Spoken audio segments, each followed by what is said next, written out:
just seems a little unfair, doesn't it? That you know, where we seem to be here, and there's this parasite messing up our experience. And I know in my own life, the times that I've made major changes, it was like it became more painful not to change than to change. That was when I made big changes. It's this whole ridiculous narrative of it's an unsafe world. There's not enough for you. It's scary. Everyone's out to get you, and clearly the old civilization was completely the opposite to that. It was all about empowerment, like literally. Cosmic resonance, I think they called that one. Or Cosmic resonance, that's a better name.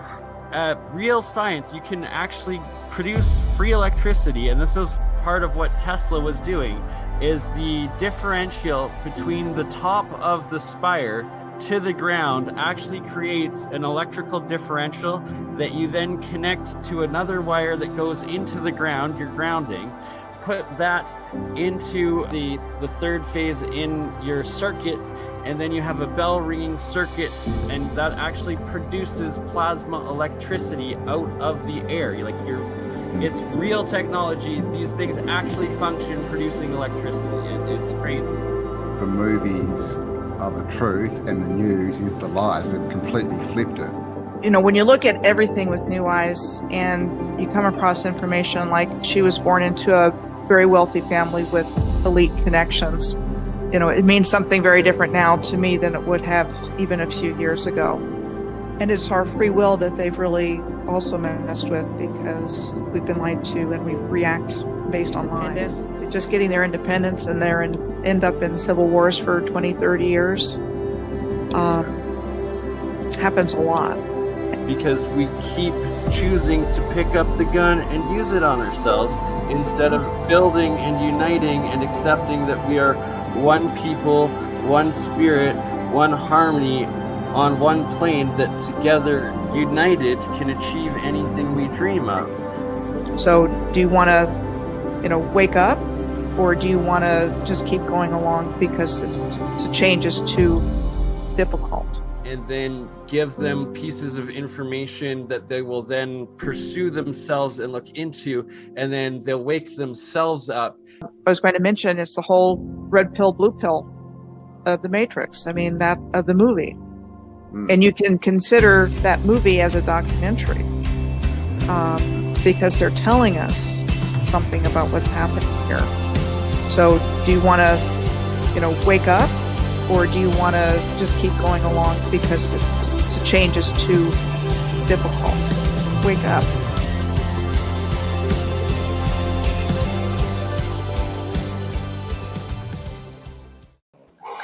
All right, we are live.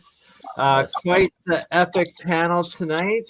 We are blessed with the amazing, legendary John Hutchinson and his lovely and intelligent wife, Nancy Hutchinson. And they're here to share with us the crystal battery design and what is an essential step towards everybody's self-efficiency of free energy and these power cells. And if you're an electrical engineer, you understand that the battery storage capacitance is a key part to attaining free energy. And with us tonight on the panel, we have Charlie C., Mike from Faraday Research, Andreas Zerdes, Space Case Ace O Adam, all regulars from the Year of the Coil series that we've been doing. And there might be a few others that join in. But now that we know who's here, I will let everyone take over. Say hello. Okay, hi y'all. How's it going? I was excited because just before the show, I was listening to Nancy explain, a lot of things in ways that, you don't hear people talk about mass in terms of the electrostatic fields and, spin state. I think that's something that people should think about in terms of resonance and consciousness. So that's something I'm so interested to hear Nancy go on. I just want to hear more of that. Okay. Okay, so let's start with this 2,500-year-old document. Yeah. And it's from the Master Essenes. Now, the Jesus dude, you guys know it wasn't Jesus, but I call him the Jesus dude. And I used to be in the Christian church, and I used to teach in the Christian church. I mean, I don't have it there now, but I could quote you, chapter, verse, all that kind of stuff. So I got interested in the possibilities that the science and the religions were not at odds with each other. And I found a website called reluctant-messenger.com. And that was decades ago. And that person and I have conversed and emailed back over the years.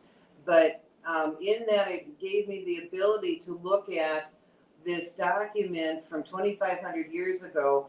And if I was trying to just break it out by definitions, then I could find a definition for, a word that they use that it actually is a word that we use in science. And in that the beginning of that statement from 2,500 years ago was, from the age of ages is the eternal thought, and the thought is the word, and the word is the act, and these three are one in God, and proceeds from God and is with God, and nothing is created absent the law. Okay? Now, the law is the relationship of one thing to another. And I know that I through my own self-study and stuff, won in the Supreme Court of Minnesota without an attorney. And it's all, my mentor taught me the foundations of natural law and then how that applies to the physical law and it applies to the law of nations and blah, blah, blah, blah, blah. But see that all of that is the same as the harmonics. And if you have a thought, if you have every single possibility, the 0 point, okay, that's a 0 point because there's nothing happening there. It's just possibility, right? So you have every possibility and it's in complete equilibrium with no possibility of any fucking shit, okay? So we live in such a lawless society, so it's interesting because when you say law, I feel like you're saying like nature or like the law of the physics. What do you mean by law? Law. The definition of law is the relationship of one thing to another. Period. Whether it is civil law, whether it is religious law, whether it is statute, whether it is constitutional law, the definition of it, whether it's physics, law of physics. The definition of law is the relationship of one thing to another. How far away are you from me? Are you smacking into me and taking my shit? This is all interesting. Okay? It's the relationship of one thing to another. And that is what harmonics is the relationship of one thing to another. So if you've got something in complete equilibrium, there's no motion, but motion, which is stuck in there in the potential, okay, it's an enigma. It has to move. So it moves out of the potential into it. It's the firstborn that died and was resurrected. It's the Xfinity symbol on a Mobius. It went out, it came back in, and it touched itself and said, I am. Okay? Right. You had a thing that was interesting about that idea that the emergence was maybe like elemental. Yes. From the unconscious came the conscious. The age of ages is the unconscious. And that is one of the dictums, that's one of the requirements of us being in these physical bodies, that we go unconscious for a third of the time. Okay, you look at that pattern. There's patterns to these systems, and that which is in a matter that the consciousness created through these harmonics cannot move that body around for more than 2/3 of time. So that's just a little Your thought on you had this thought also on whom the Son of God was in sort of a chemical metaphor, right? Sure, and you could call it hydrogen too. Hydrogen. Right, and that you were saying that it's the stillness that consciousness brings that 0 point energy out of, correct? The unconscious is the 0 point where there is no motion. That's the unconscious. And the reason is it's not there. It's because it's no longer a potential. It's no longer static electricity. It isn't voltage anymore. It's amperage. So you see, motion is the amperage. That the consciousness is the amperage and the potential is the unconscious. So from like my own studies into alchemy and the metaphysical sciences and which connect consciousness into the universal fields, the sound creation, and then you're figuring out the resonance with frequencies, which are these sound energies that are of all creation and conscious creation. Okay, so let's talk like fucking 4-year-olds, okay? So it's not that difficult, all right? It is really, really simple. What a mouth on this 4-year-old. Jeez. Okay, resonance is motion. Frequencies is motion. Thought is a word, is the act. So if motion is a thought that's been decided, so every frequency, every resonance, every fucking quark spinning around inside that atom is the thought motion. It's the thought is the word, is the act. Okay? And as those different motions are selected, we create different things. We go from hydrogen to helium. When we are selecting different things.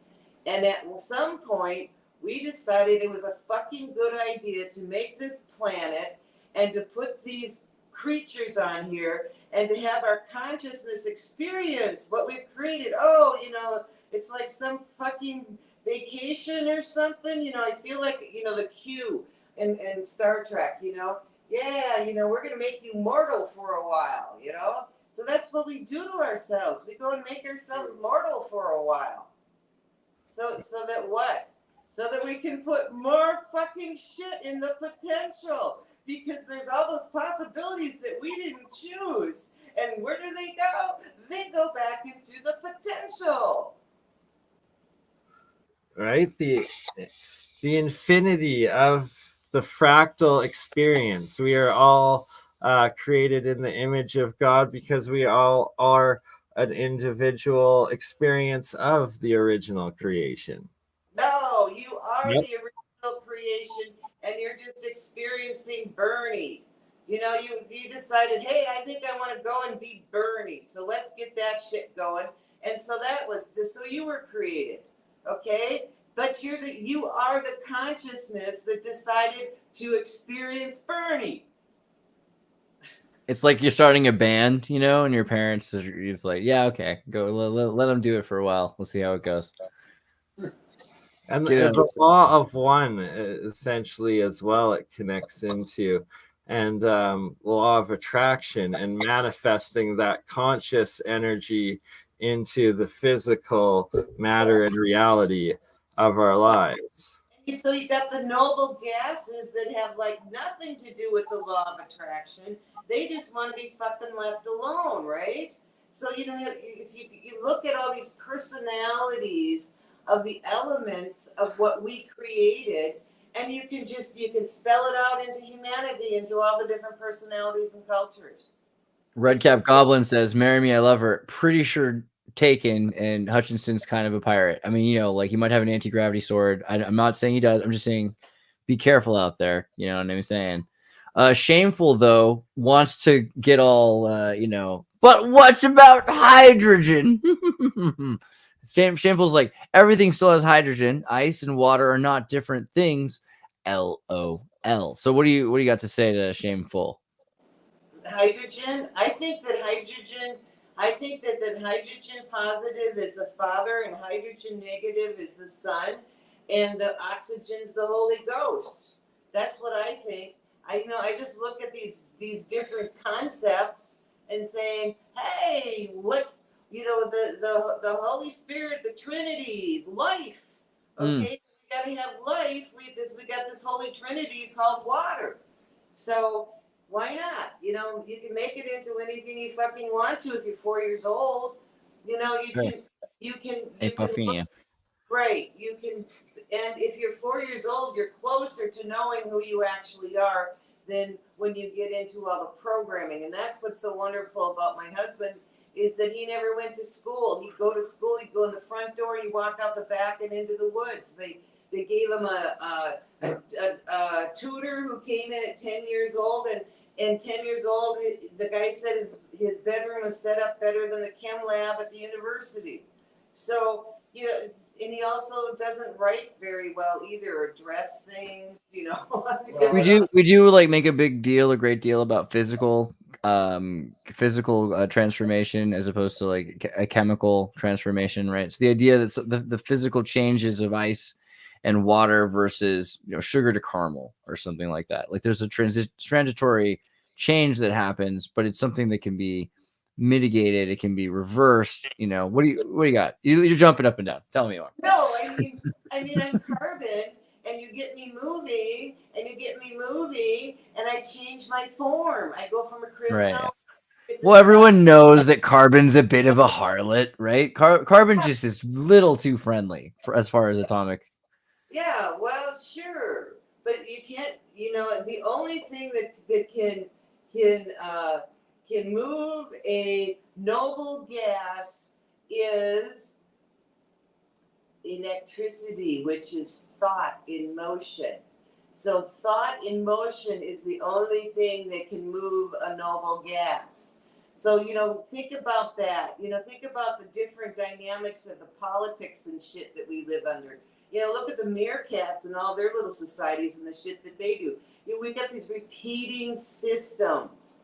We have repeating systems of perceived powers and currencies and all this kind of stuff. And I just think it's time we change that, because we've done it so many times.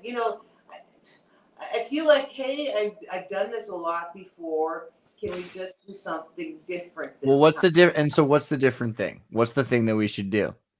Well, I think first understanding who we actually are, and that we can change everything quantumly in the blink of an eye, which would be kind of cool. But there's also those that are still experiencing their, quasi power structures and stuff out there that think that they're doing the right thing, because nobody does anything because they think it's a bad idea. And so what the hell am I looking at? So right here I've got loaded one of the power cells powering a light bulb of the crystal battery. Sorry. That is what is going to change it all, and that's the other topic of tonight's stream. You want to do is the crystal batteries. Yes, and that has to do with this electromotive potential. So when you have when you have a metal, it's actually a mineral in your body, but let's say it's a metal, and you have a metal that is on the negative potential, and you've got one that's on the positive, right? So we identified a chart, and the lithium is all the way negative and gold is all the way positive. But when you start bringing those materials together, I was trying to find materials that were easy and cheap. So like I can use copper as a positive. Silver is better, but I use copper as a positive, and I use aluminum. Okay, but I have used gold, and I have used gold, and what did I use that with? What, somebody on the low end. Anyway, I mean, and it got like 2 volts, bang, just off a little pin. So it's the differentiation between those two potentials that a slightly alkaline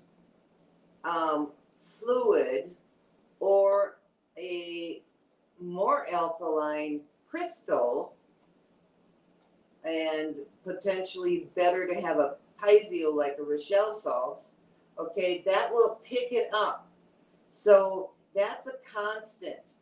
That's a constant in the universe, that differential between there. And the amount of amperage that you get is determined by your surface areas. So we've done a lot of scuffing up, cells and things like that, and rifling things in the side of the barrels.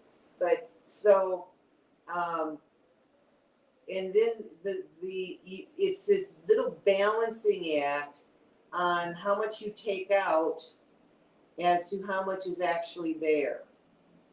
And what we've done is gotten a capacitor, and we had special capacitors. Shoot, I can't remember. It was a year ago we were working on that. And a special diode. So because you're gonna that wire's gonna have pressure on it, right? And you want to load the capacitor with that pressure, but you want to get the capacitor, really full, right? And so the diode helps with that, so it doesn't spill back onto the cell. I've had that happen where I've had a capacitor spill back in the cell. God, that sucks. I mean, so how big are these capacitors? Are they super capacitors or just kind of regular, or what were they for? He had one about the size of this. Yeah, that's what I was imagining. I mean, it took a while, and we had a little cell about the size of my finger that filled it. There should be like a techno band called Killer Capacitors, Yeah. That's a good one. And when John went to discharge it, he used a fork and it ended up welding it onto the capacitor. 10 years ago? Yeah, that was over in Minnesota. So, I mean, that's cool. We're in Minnesota. I'm in Minnesota right now. We're in just north of St. Cloud. Where were you? I'm by St. Paul, kind of. I'm a little north of St. Paul, kind of Cambridge area. Okay, so Rice. So basically head west from Cambridge, and you hit Rice. That's crazy. Interesting. When we were, I don't know how long you've been there, but when we came up from the BP oil disaster, and we literally went through 160 tornadoes, and yeah, it's crazy. And so we get up north and we get set up, and all that summer that we were there, because we were working on the Fukushima problem and deciding, where we were going to actually bring our equipment. We bounced off the Great Lakes, using the speaker, and there's a town right on the border there between the United States and Canada, and the Canadian town was accusing the U.S. of noise pollution. I'll bet they were. Yeah, we were kind of bouncing shit around up there. See, people never, they're always saying, okay, America and Mexico. And then they're joking about it, how Canada, were their Mexico. But, you just proved it. You're coming down here and... No, I'm just kidding. But I love St. Cloud, too, because it's, a very magical place built on caves and all sorts of crazy mystical stuff and the Viking runes and everything. Right. Well, there was a time when we got back, that whole summer, when from being in Minnesota, the tornadoes and the weather trucks on across the Dakotas. Right. And then it comes down towards St. Cloud, and we had our bubble up there. Oh man. We were doing, and so it would come to Little Falls. Where Little Falls is, just north of us is Little Falls.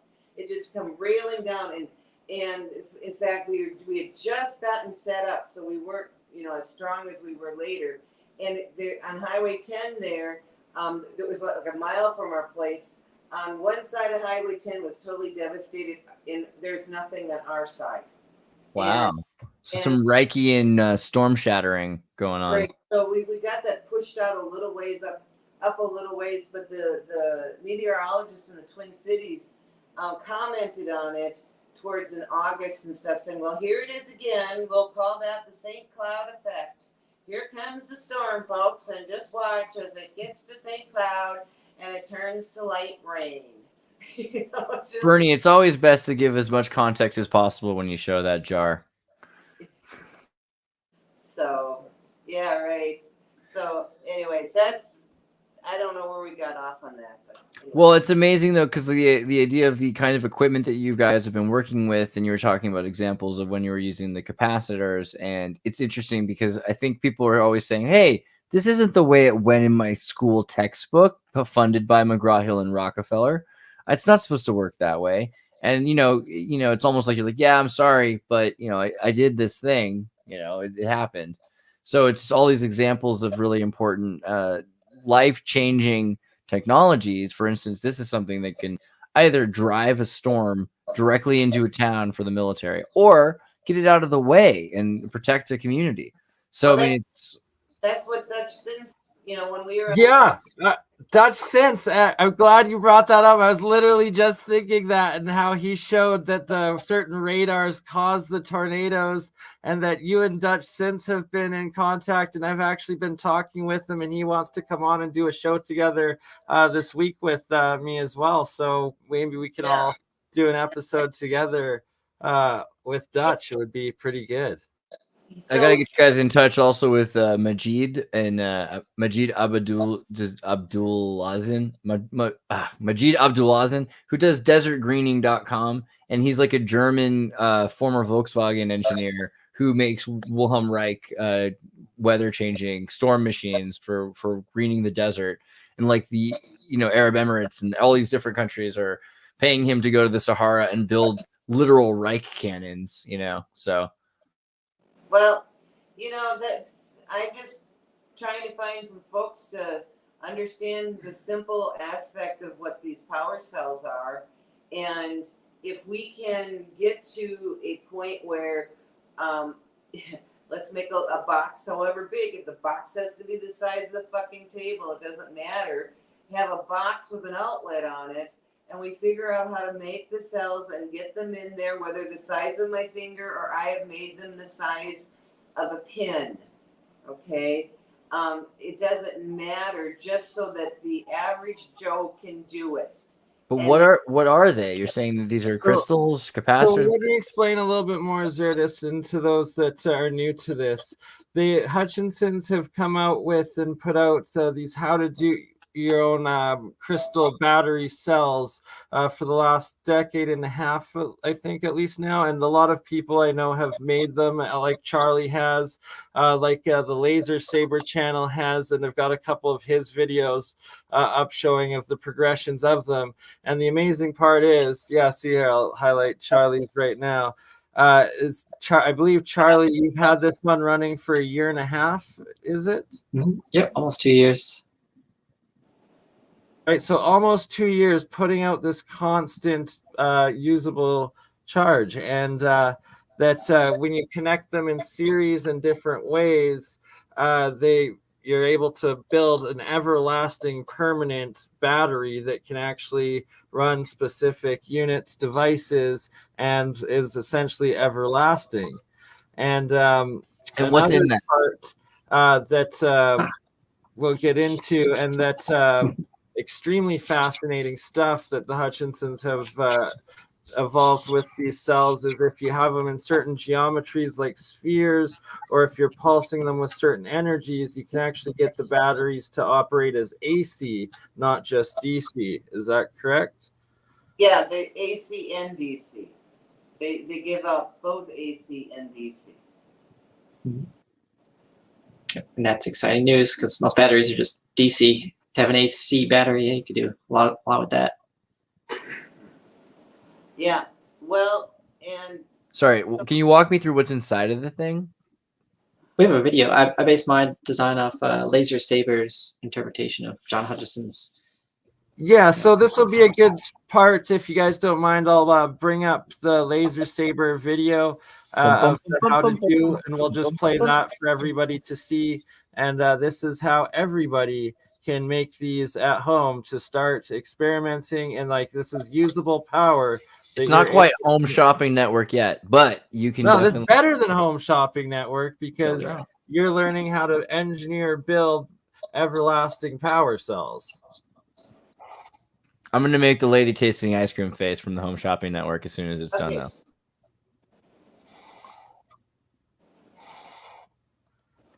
Look at that. There it goes.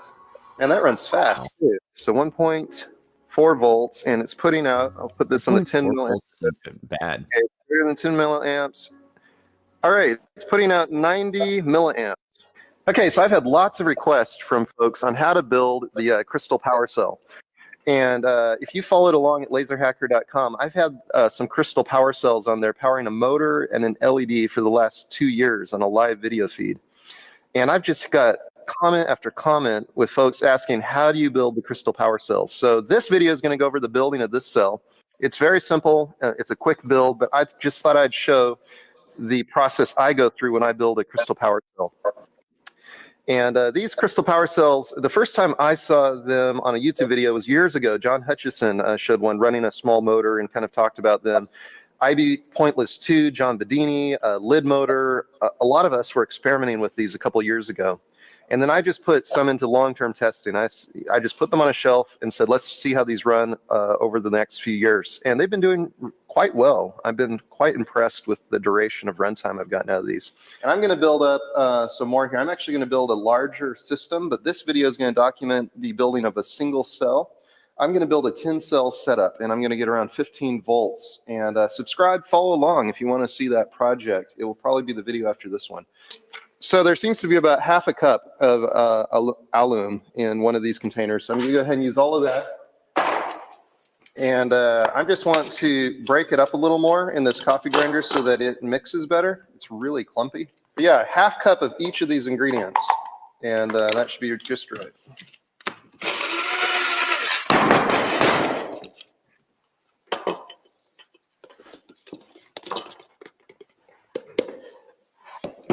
Okay, so now a half cup of this no salt, sodium-free substitute.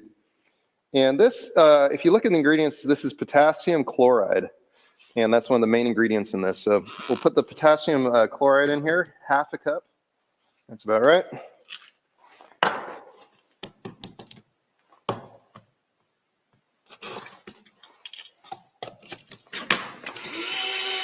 Yeah.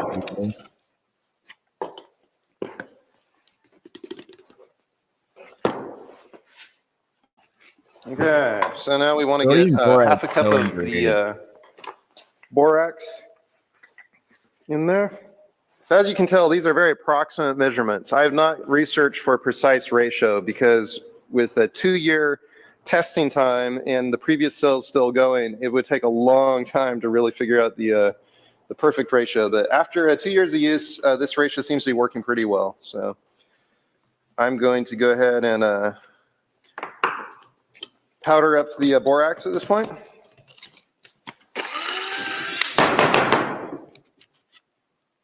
And that will leave the last ingredient, which is the Epsom salt. And we'll get that in here. Yeah, it's love. Thank you. So half a cup. Yeah, bro, powder up that Epsom borate. salt. Oh, the Epsom salt, yeah. That's right. And you can see this stuff is really granular. So we're going to have to blend this up a little more to get a good mix. I mean, this is a lot of the same stuff that's in my crystal growing kit.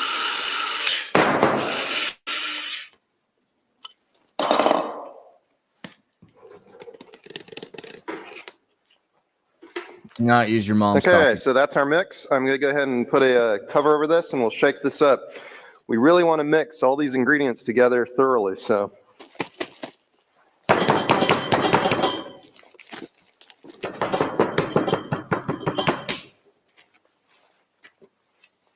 the arsonist. It's alchemy. They're not supposed to be. Okay, Just, so we got this stuff mixed up, and we're ready to actually build the crystal cell. Anthony. Okay, so we've got the burner on. I've got the magnesium core here ready, and we're just going to build a very simple crystal cell here. This will just be the magnesium core with a copper pipe cap. Okay. And the only difference I'm going to do is I'm going to put a spacer down here so that this magnesium core doesn't get... Hear me. Sorry, Nancy, did you want me to pause it? Did you have something that you guys wanted to say, or should I keep playing the video? No, I wanted to say something, and this is the so basic stuff. Is that actually the thinner the amount of material, the better it works. I mean, I've gotten this thing down to a micron as far as the amount of material. Right. I was thinking that. I'm glad that you bring that up. I was just going to look into, because I did nanotechnology with graphene, and I can imagine nanopolymers that would be perfect for this, especially in a supercapacitor. It's the sodium silicate. When you coat the sodium silicate on your screw or your whatever's your inside piece and your inside piece, you're coating it with that, and then you're not going to short the thing out if you get really, really tight on it. And that's when I was talking about last meeting we were at, that the compound that I came up with that has the viscosity to it can be then actually sprayed. Jeremy, get in here. What? So it can be, so that's, but that's like the second step on this. The first step is, well, you can have somebody sitting there and grinding all this shit and making this and making something that's this big, but we already No, you want to grow it. See, so like, yeah, what we did in school. I mean, so there's a couple of things. Graphene, we did some laser ablation where you start with this fine graphite and then you burn it. But the best thing is when you seed it. When you seed it and you cause through electrolysis in like an ammonium sulfate solution, you have a positive negative charge, and you can let it start to grow. So if you seed it in certain places, it grows in certain patterns. And then you can use like chemical vapor deposition for sputtering or something. Sputter, right. Yeah, and allow it to grow. But that's like the next, for my ego. Yeah. The first step is I already know how to make these the size of a pin and get 0.3 to 1 volt off of them. But in the pico with the amps. And right. So we can easily show people how to make 10 million of those, which nobody's going to do. Yeah, so the next video in this series, Nancy, he actually connects them up in series to get a 12-volt crystal battery setup with it. Right. I've gotten up to 12, yeah. Yeah. So I mean, I imagine if you print it though, that would be the thing, because then you could sputter it and create a really long roll, a toilet paper roll of it. Right. We talked about doing like 3D printing on this, but the first step is to get something that we get an outlet on, we can plug into, that we've got a really good set of plans, and people can make them themselves. Right? That's the first thing, and I think we're getting close. I mean, but some of these, like what you're showing in your video there, that's way too big. You don't need to be that big. You can get as much energy off of that thing if it was 1/10 the size. Right. You have an equivalent charge for a smaller. Yeah, absolutely. And so what would be the rule? We'd have to think about like surface area, but is it? Right. It's basically a surface area question, not a volume area question, right? Right. And you can get a lot off of a sheet of copper, but one of the things about these cells is that they like to be in a cylinder, and like shameful, not micro, nano. Sorry.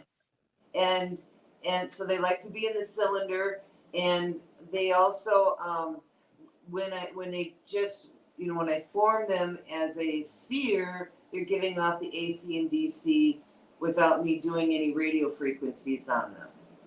And but I don't think we go to sphere with these guys. I think we keep them over in cylinders and get them something that we all say, okay, this is a doable, workable thing, and if it can run somebody's pump as a farmer, that'd be great. Something that they can actually have something that gives them the energy, that gives them some freedom. Right. So, and looking at the different materials. I liked your thought there on sodium silicate based. I think that makes a lot of sense, because the idea of growing the content is the best, and it wouldn't even require 3D printing, because you could just use chemical vapor deposition and X-ray diffraction. And I think if you started with an aerogel and then just allowed it to seed, and then but you spray the aerogel onto a rapidly moving cellulose sheet, the same as film printing, you would probably be able to make something that would have, we're talking all of a sudden not about microvolts. We're talking about like a megavolt perhaps, or something. And when I put them on a circuit board, and with gold pins, I was getting a volt off of each pin, and this was just breadboards and things that my deceased brother I inherited from. And so I'm playing around with the power cells with his breadboards and with his little circuit boards and stuff. And it was kind of cool when he had the actual circuit put in there, and I could go from one cell to the other on his circuit board, Bernie, can you pull up I put a screen share up. Can you show that for a second? So this is kind of an old paper at this point, because it's from last year, but it's still pretty useful stuff, which is this idea of the synthesis of sodium silicate-based silica aerogels with graphene oxide by ambient pressure drying. So, I mean, by using, the volume shrinkage law, and as we talk about laws, and pore volume, surface area, and compressive strength of the composite aerogel, then it would allow for like a sponge to place this. And so what you would have is essentially megawatt hours in a tape roll, right? And so that could be the way you would send the energy, essentially, once it's packaged in some sort of a labyrinth of right. Yeah. Now we're getting into the third step, and we're just trying to stay Sorry. first step today, because Bernie and I have talked about third step. Yeah, so I'll finish playing the rest of this laser saber video of how to bake the basic one, and then we'll talk a little bit more about it, and then I'm going to play his second one on how to make them into 12-volt battery cells, because that actually potentially, even like if it's a year, 2 year, it seems like it's even longer indefinitely, but 12-volt cells, like that's pretty good usage for like camping, like trailers. You run an LED light. You could have a light, right? Like you can light your whole LED lights, like patio lights, all sorts of stuff with that. Very, very useful. So Bernie, this is Labor Saber. Is that who you said who it is? Yes. And is Labor Saber in on this discussion with us right now? No, he's not. His channel actually is quite huge. Let me scroll down here.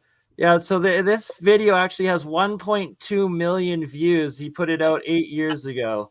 So we'd love to get on with Laser Saber at some point. Absolute genius as well. Join the community of the free energy revolution. Laser Saber. Yeah, I would think that it would be good to connect with him and ask him in on this, and I would right away talk to him about reducing the amount of material that he's using. And part of the challenge with this is that it's all like a bunch of people doing it in their garage, and just to run a fan or some dumb shit, and it's not taken seriously. But that's all the Illuminati ever did with it for hundreds of years anyway. So I mean, to be fair, big fans. But so,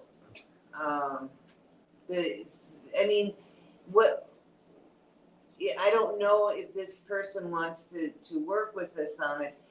Like I said, the principle is real basic, and we can.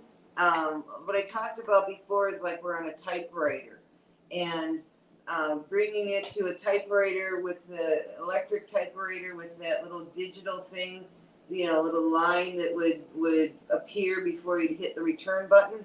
You know, that's like getting this to that box that's got the outlet in it. And there's so much more past this for us to do, but it's like,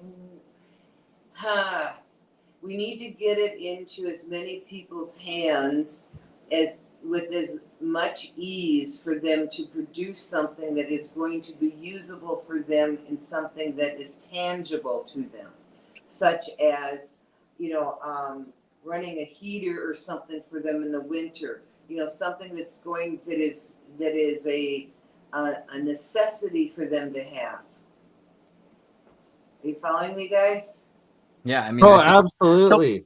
So I on think that note, so- here, I'll just play the last 4 minutes of this, though, so that everybody that's watching this can see how you actually can make the single circuit. It's very easy, and it's actually pretty similar to like organites and organites making, correct? Get pushed up from the bottom and out the top, which has happened to mine. If you look at the live video feed on mine, over the years, this has actually been getting pushed up from the bottom. So after 2 years, it's about a quarter, maybe 3/8 of an inch higher out the top. And I want to stop that by putting a cap on the bottom. So yeah, we'll proceed. Okay, so I've got a small wood disc. I'm going to go ahead and glue that on the bottom of this. And it's really, gravity is going to hold it down, so I'm just going to put a little bit of hot glue on the wood here and just basically glue that right to the center. All right, so we're ready to start adding the material around the cell. And I've got the hot plate set to warm. You really don't want to overheat this too quickly, or this material will just come bubbling up and out of the cell, and it'll be a real mess. So, okay, so I have this burner on the lowest setting. This is on just warm, and I can tell that the crystal cell material is really getting hot. It starts to get in a molten looking state, and that's what you want. So on the lowest setting, it's adequate heat for really getting this stuff melted down. Okay, I'm going to use this heat gun just to warm up the top section, because a lot of times the bottom section will get really hot, but the top section will not be as hot, and you'll get this stuff boiling at the bottom and still kind of crusty at the top, and that can also create a situation in which this material will bubble up out of the cell. So a little bit of heat up here.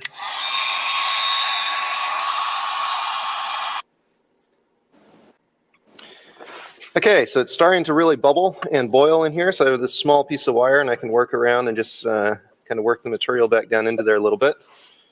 But this is getting very close to being done here. I just want to make sure it has enough material to bring it all the way to the top. So I've had to alternate between the hot plate and the cooling stand here a little bit to get the temperature right, but this looks to be just about right. So what I really don't want is, I don't want a lot of large air bubbles, and yet I want the material to be in a liquid state and very loose and fluid around the magnesium core. And that's exactly how this is right now. So finally got this correct, and I'll bring down the camera close to this so you can see what that looks like. Okay, so you can see here that there's a small bubble over here, but if I tap it, it just disappears. So we really want to keep it in this state as it cools down. Okay, so I really like where that's at. So rather than letting this bubble up and battle that changing in temperature, I'm going to try cooling this off at the bottom and just setting this in water at this point. I really think that's the secret to stop this from bubbling out of the top. We'll just try it. I've never done it this way, but I think setting this in here will allow this to just firm up just the way I want. So I'll leave that and we'll see. All right, so this is cooling off, and you can see a really nice top surface on here. And taking this from the hot plate right at that critical moment and setting it in the water to cool off stopped the heat from the bottom that was creating the bubbles that were coming through the top. So that seems to be working really well. Now you just want to leave this alone until this becomes rock hard. So don't get impatient. Don't go, oh, I'm going to test it now. If you were to jostle this, you would form a crack fracture between the two materials. So you want to let this set up hard like concrete before you do anything with it at this point. So we'll leave this in here. I'll come back in 20 minutes, half an hour, and take a look at it. Crystal Okay, battery. so the crystal cells all cooled off. The crystal material set up hard like concrete inside here, and that's just how we want it. I went ahead and sanded down the outside, so this is all cleaned up. It's ready to do a first test, and what I thought we had tested with is this small DC motor. So let me just connect up here. I want to connect to the outside of the copper case. So we'll make sure we get some good contact there. Play music. Look at that. There it goes. And that runs fast too. That music so yeah, I'd say that's a really good crystal cell. Hey, it's got some torque. Listen to that, folks. You can hear that snapping against the side there. So that's. Man, that's so funny though. Like, welcome to the organic chemistry cooking show. Make sure you only use organic chemistry in the organic cooking chemistry show. That's pretty good. Great. Okay, so a lot of the problems that are being shown in there, with that compound. I mean, that's Bernie, like, can you go back actually to that and click on borate from the borax? Sorry. Well, you continue. Sorry, Nancy. Jeremy joined us, alien scientist, and it's Jeremy. Jeremy, what's up? I'm glad you're here. Click on the borate. So at the top it says hydrated borate. Borax is a hydrated borate. Top, there you go. Oh yeah, borate. Yeah, borate's a really fascinating chemical or element, right? Several boron oxyminion negative ions, right? So I mean, okay. Yeah, these are interesting groups because boron's an interesting. It has three bond angle valences, so it can form some interesting bonds. Okay, so use it in Pyrex. Oh, yeah, sorry. Go ahead, Nancy. Okay, so the formula, the basic formula before you put doping stuff in to try to get more power out of these cells, has to do with Rochelle salts. Rochelle salts are 2 parts cream of tartar and 1 part baking soda. Of course, it's cream of tartar. That's great. Okay, and there's your potassium. And so that is a waste product from the wineries, and we're right in wine country here. We actually get the waste product, and we've been able to get more power out of those, about 50% higher power from the actual waste product and not the cream of tartar. So they cut it. They cut that with, I think it's calcium carbonate, I believe is what they put in there. TechSpread, that's an interesting thing. I think the answer to your question, TechSpread just actually asked. Nancy and John go deep into that a little bit further, and it's of structuring them like the tree cells, the fractals, right? Right. So now with so you can create that. I say piezo, somebody else says piezo, but you create that compound Rochelle salts when you it's just like what I was talking about when I was running the sugar, I get it hot, and it goes liquid. That's what happens with the baking soda and the cream of tartar. You warm it up and it goes liquid, and then it combines, and then with John's original power cell, it would recrystallize, and you'd have to catch it right at that point where it had turned to this gooey taffy. You'd pour it, and then you make the cell. We've advanced since then.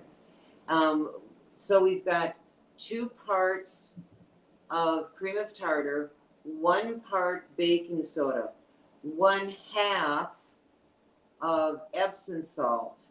Okay, and that'll give you that run to your components and pour it really quick. But then if you add 1/2 cup of white sugar, the good old carbon whore of Babylon, what it does is it slows down that crystallization process, and it's actually the reverse. Saltwater taffy is white sugar and cream of and like a 10 parts white sugar, 1 part cream of tartar, and you get saltwater taffy. So you get the sugar will not recrystallize. No. Okay, so the sugar and the cream of tartar, those two in combination, in that particular combination, because I tried a lot of them, will What kind of create. sugar, like fructose, sucrose? Does it matter? Does glucose work better? No, it's white, plain white sugar. Sugar White, cane, right? So yeah. sucrose, probably. Sucrose, right?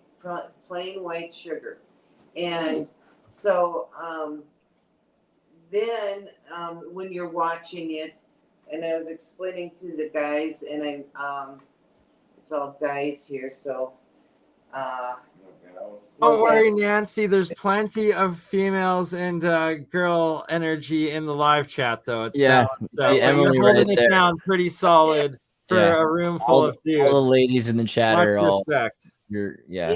If you've done any candy making, okay, you want to get to what's called the hard ball stage. I'm sorry, the soft ball. You don't want the hard ball. You want the soft ball, and it'll go through this really sticky. You got to keep it under medium low heat as you're doing this, and when I have a stainless steel counter that I slap it on and see if it makes a little ball. Then you pick it up, and if it's sticky between your fingers like it is when you're fertile, women, if you know that, okay, it's not time yet. You got to let this go further so it doesn't. So you're trying to make you're caramelizing the sugar to sucrose into a glassy substrate, or is that the plan?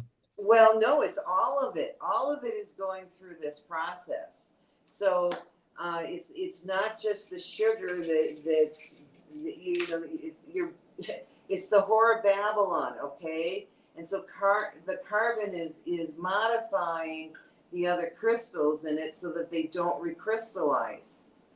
And it's the relationship, the harmonics, if you will, between the carbon and the potassium that's in that cream of tartar. So anyway, as a 4-year-old, what you end up with is something now that you can form it into anything you want. You can push it into something and stick your screw or whatever on it, or what I mean. I have rolled it out into the tiniest little threads and stuff, and I wrapped it around, and I made Mobius power cells with it. So it makes it much easier. And if you wanted to stay that way, so that that your actual power cell is always flexible. A Mobius supercapacitor is a brilliant idea. Yeah, well, the Mobius speaker thing that we produced that I made I've got a video on that. And anyway, so the power cells that were the Mobius, all along that Mobius had different power readings. So I think that's going to be part of our time and space thing that we're working on. Julia says, how did you keep them flexible? The Mobius? How did you keep it flexible? How did I keep what flexible? The compound or the metals? I just use foil. I was trying to follow along here, and it sounded like you were saying you kept it flexible, and I didn't know how you did that, or how the sodium silicate. How did you use that? Keeping it in the putty form by adding the sugar, I think, right? Yeah, by adding the sugar, you end up with a matrix that when you put it between a negative electropotential metal and a positive electropotential motive, that electromotive potential metal, okay? When you put that taffy, that putty between them, you can, if it's film, you can bend the film wherever, and the compound will bend with it. But then but the material stays flexy. So that sounds easy. How did sodium silicate relate to any of this? It didn't. Sodium silicate is just what you put on the metals so that you don't short the thing out. I mean, that's the whole purpose of the sodium silicate. Right. I was just saying earlier that you could use sodium silicate if you wanted to do this to, like, because with the nanoscopic scale, the surface area to volume ratio is tremendously, the amount of surface you have is increased and the amount of volume is decreased so tremendously that you could have in a foam, an aerogel of sodium silicate. But this putty also, this putty, when it's at that really sticky and it has a lot of viscosity, it's still usable. You can spray it. So that's how you can make that very thin coating. But anyway, this is what I see with the laser. 2 points to Homidae Theodosia. Sodium silica acts as a dielectric insulator. Right. So I think that what essentially is going on here is that you're building a crystal, which is you're forming a crystal under voltage so that it's bias oriented across the crystal, so that any valence electron that's occupying that state within this lattice structure has a higher probability of migrating toward one side of this crystal than the other. And there's plenty of background radiation there if you're on the right frequencies and you're interacting, your substrate is interacting on the right frequencies to pick up that background. Bernie, can you pull up my thing for a second? Cosmic microwave background, the CMB radiation, and other radiations that are all around us, just in the air, available for low energy. Some of these are low energies, these frequencies, but there might be ways to tune into many of them simultaneously and harvest those energy flows for whatever is going on in these crystals. I think that it might have something to do with this, because this is the experimental side that we kind of venture out and look for in the physics community to see. We got to have the people that are just trying all kinds of crazy shit, and sometimes they discover some interesting stuff, and then it's up to the physics community to then reflect back on this and try to figure out just what the heck is going on. Well, I disagree. I think it's up to the people to build these things. We got to be the scientists. Yeah. I really, we need feet on the ground people that are going to actually say, okay, what's the best way to manage this? We understand the physics of what's happening between. But do we understand the physics? See, Jeremy, this is the big conundrum. See, and I think it's in all of our lives. Do we be the police? Do we be the lightning rod, or would we be the lightning bolt? Are we the thing that comes after and then explains it, or are we the people that are making the thing now before it's explained? Because scientists later on can write these papers, all these PhD papers that come usually after the person have to take this discovery, and then we have to put it to the test through various experiments so that we can get the right model. Exactly. Then we can program the AI to go and do material science searches to be like, oh, well, what's the best way? I mean, the thing is, though, these conversations are where we get these great ideas. The idea, for instance, of talking about, bias-oriented crystals that are maybe radiomagnetically built.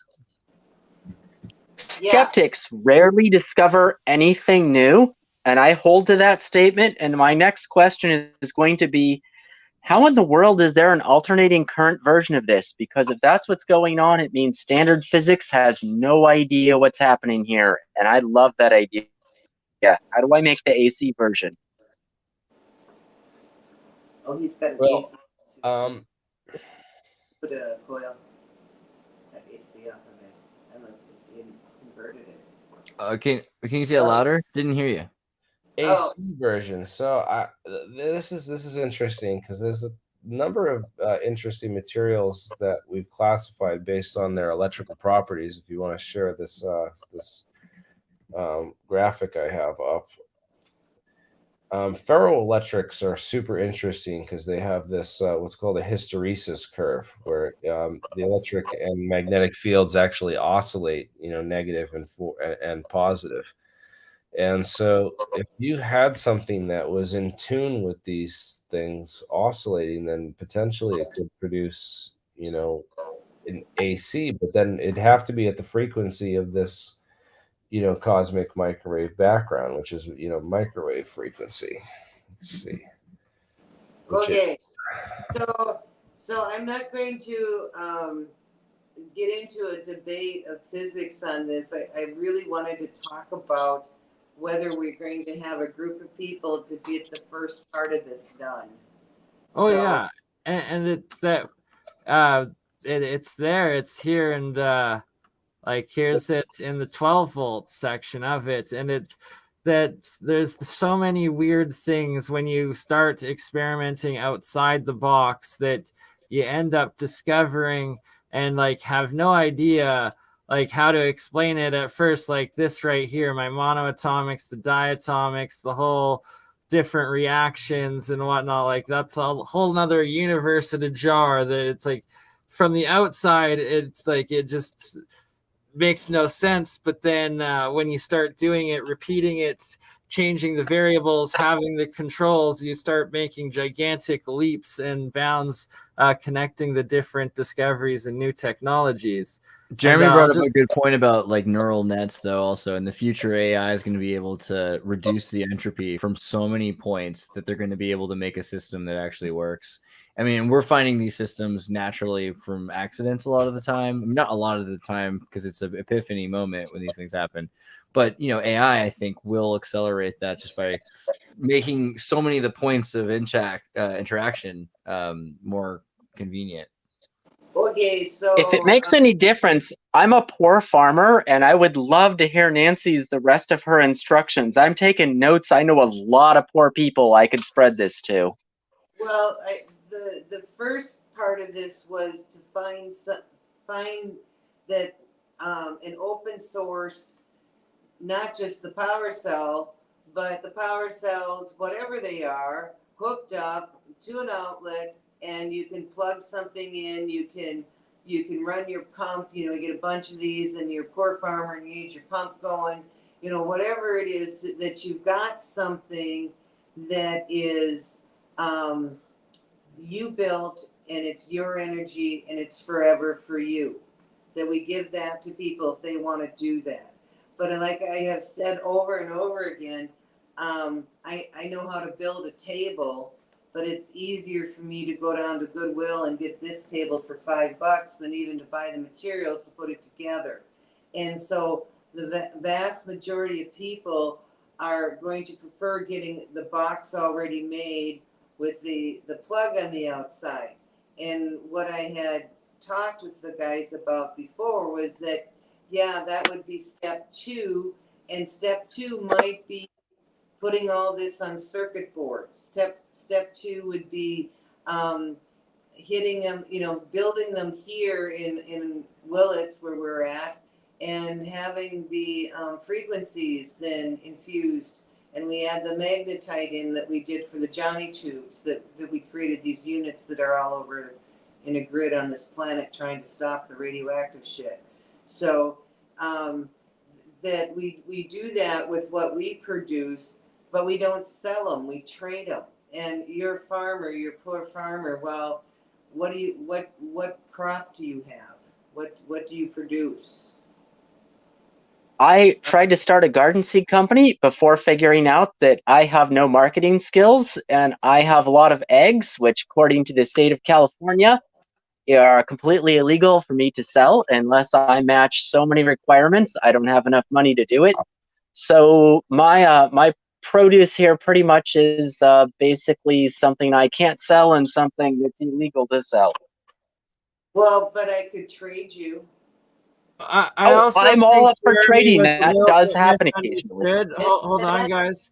Like Jeremy's got Dr. Garrett Model's work that he wants to show that it's I was just looking that up. The gap of like the physics that actually explains what you guys have discovered in the work. Garrett Model's pretty interesting. Trying to connect the two communities as we're trying to do the bridging it, not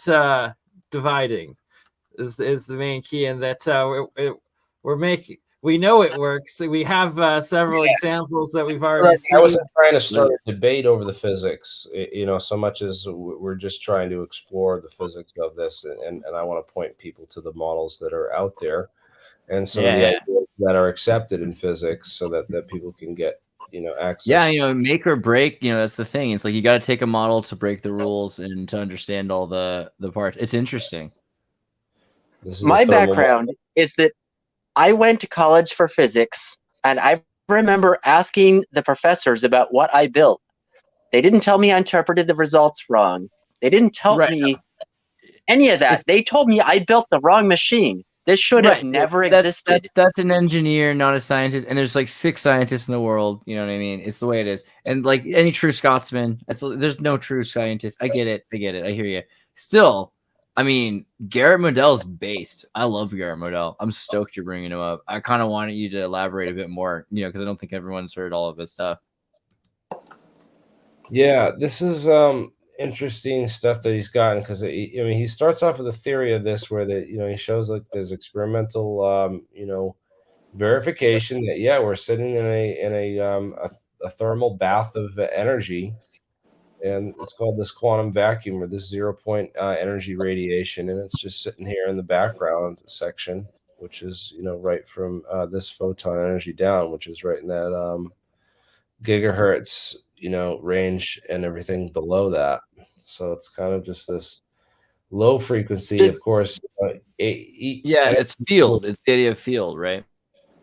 Does anyone else remember the idea that the solar panel companies, like one of the world's largest, could easily produce a solar cell that would pull heat out of the background energy? They tried to produce it, and they were told it was a national security issue. Yeah, nighttime. So they're not allowed to make it. There are people that make moon panels. They call them moon panels because they're picking up the ambient energy that can be picked up at night as well, right? So, but take this.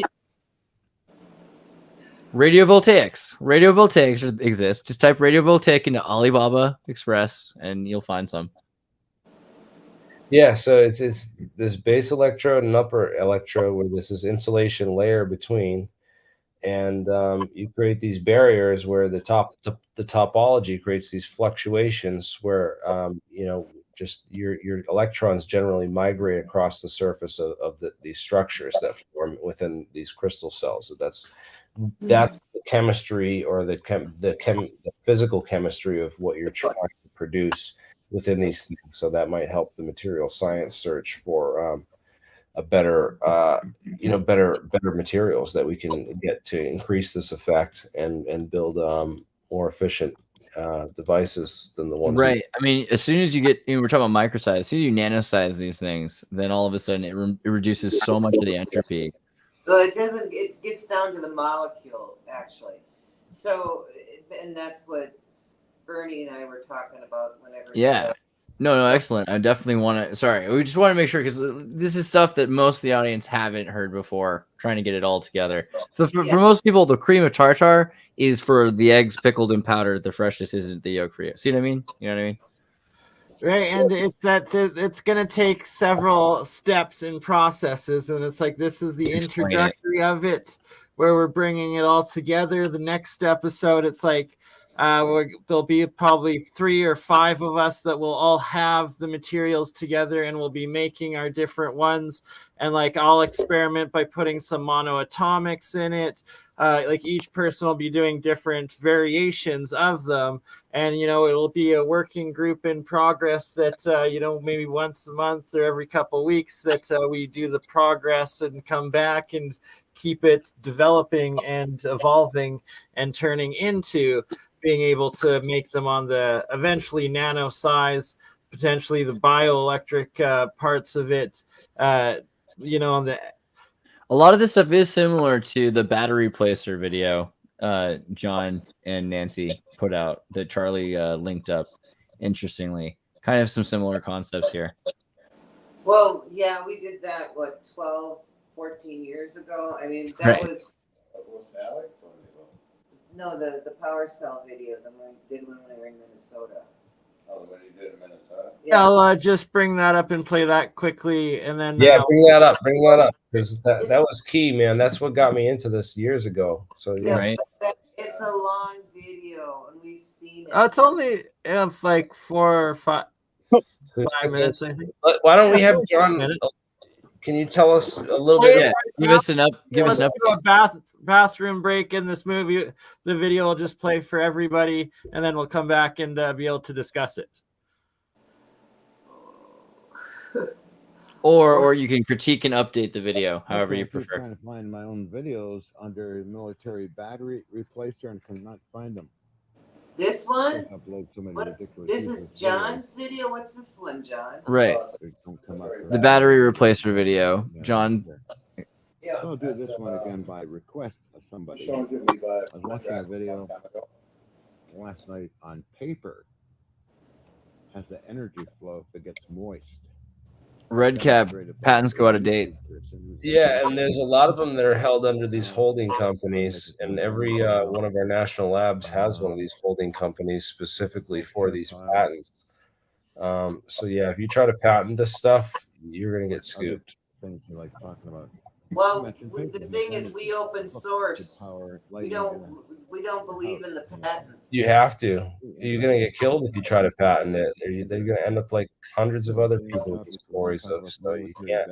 You gotta liberate it before you die. It's true. Yep. Bob Breniart calls patents inventor's disease. B-side battery, apparently made by. Around 1993, that was confirmed by the military in Ireland. Because it was given to me in 1993. Years ago. It's pretty interesting, John, because this is very similar to what we're looking at here. And then essentially some of these nano, like we're talking about the nano processes, they're working with the same materials, NOHO, wire and iron core is the exact same. All around that video a year ago, I think. Let's just call it iron rod bar wrapped around. Then a low inductance capacitor system. Want some dessert? Put around the whole thing. Yeah. It's actually the green. I'll bring you some dessert and another drink. Electrode is connected from. This is very much the model I imagine, even for a nanoscopic scale. But like it's a fractal. You can build it so big when you have this design because you just coil the capacitor, and so it's just a sheet. Junction barrier. Yeah, basically it's a coil. I like the Mobius idea though, because then the thing is you could also charge it on the other side. You could have some sort of a reuptake. It might not be like full loss of lack of entropy, but then still you have some wind or something, chemical reaction. Talk to military folks. I know Darko's had one of the solicitations was for a miniature storage system. I had never seen anybody else talk. Here, maybe reduce video so we can hear what John was saying, Bernie. I thought I would just redo this video and just stay focused on this. Sorry, John, say that part again.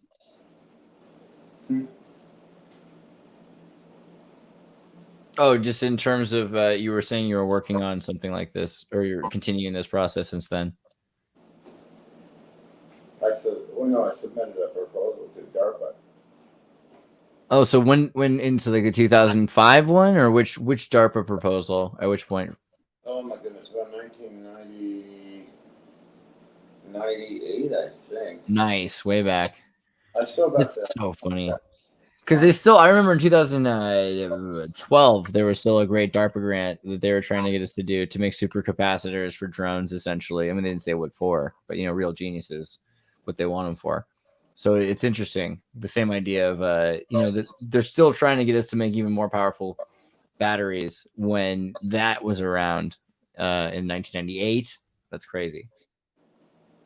Yeah, they're looking for batteries you can put in a spacecraft that they send way out into space that don't die out. So, but we're using a lot of buzzwords here. You know what I mean? Because I hear like battery, I hear cell, like fuel cell.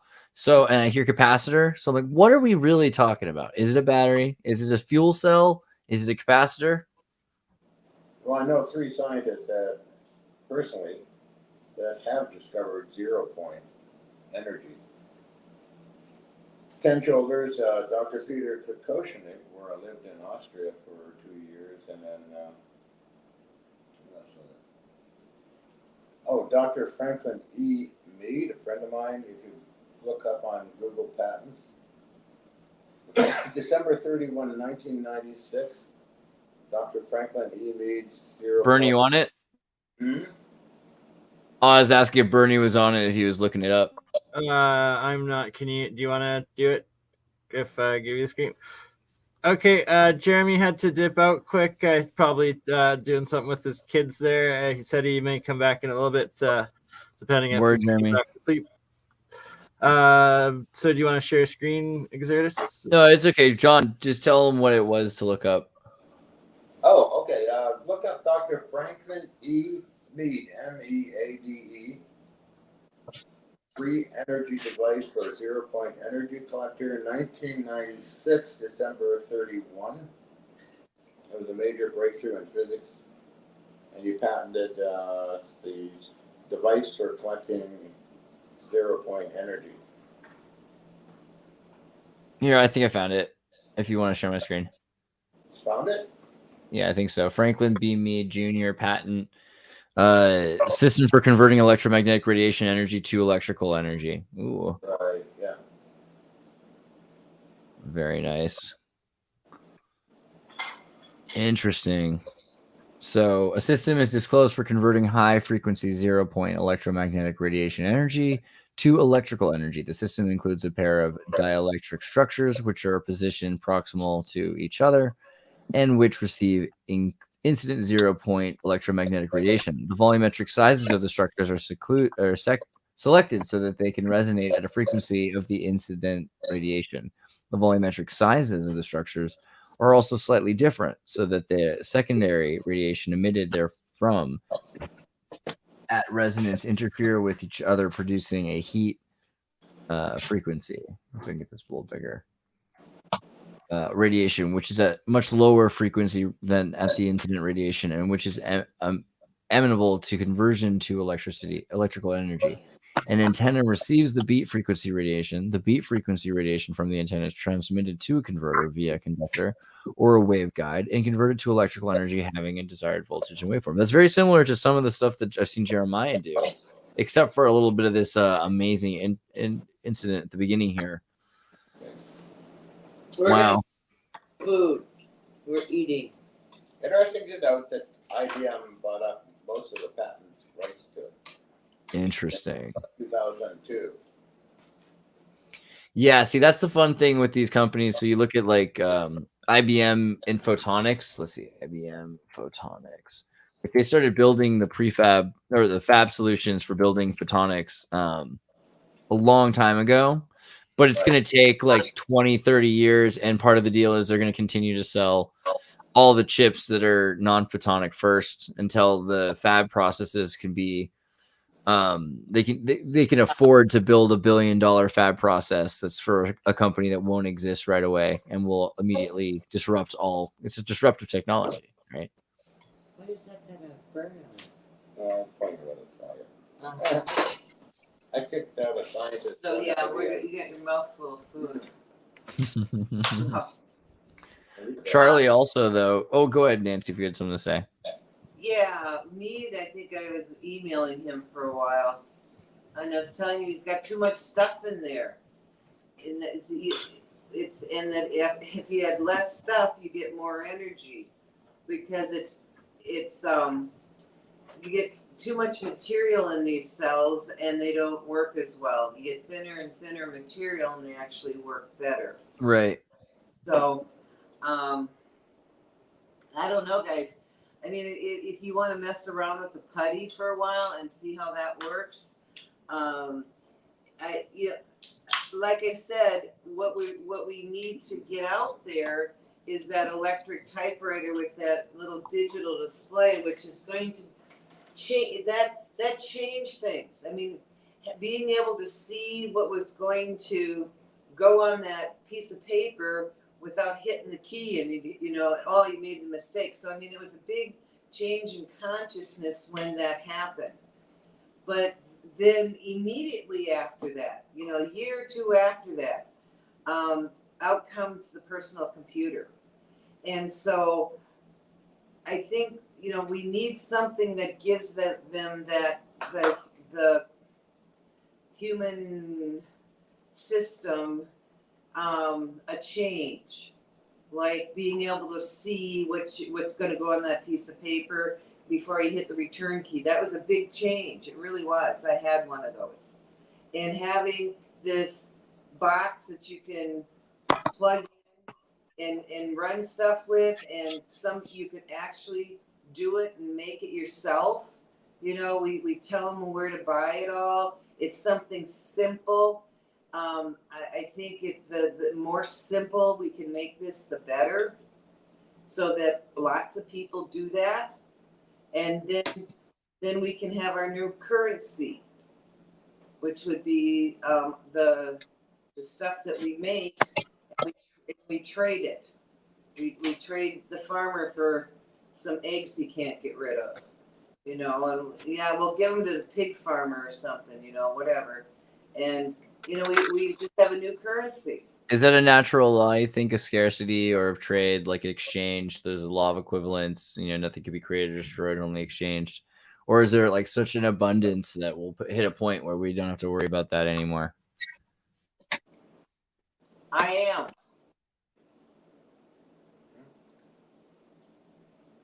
I am. I can do whatever I want to do. I can be whatever I want to be. I chose to be in this body. I chose to have this experience with this fucked up political shit and nuclear shit flying all through the atmosphere. The very thing that I created being destroyed by me, by the consciousness of me within these humans. And so I decide I want to change it. If you want to change it, come along with. But we have to change it. I personally get tired of the same old story. And that begs the whole fractal issue of the human consciousness, is that we are repeating and repeating and repeating until we choose not to repeat. And I believe that bringing forward this power cell and the abilities that it will give individuals to free themselves from this concept of currency. Okay, and currency is only currency is a representation of human energy. Flow. Okay. Current. That's what Think artificial scarcity. Artificial. Bang on. A key economic point is that currency is a store of human energy and work. That's artificial currency. It. Artificial scarcity is a lack of flow. Yes, and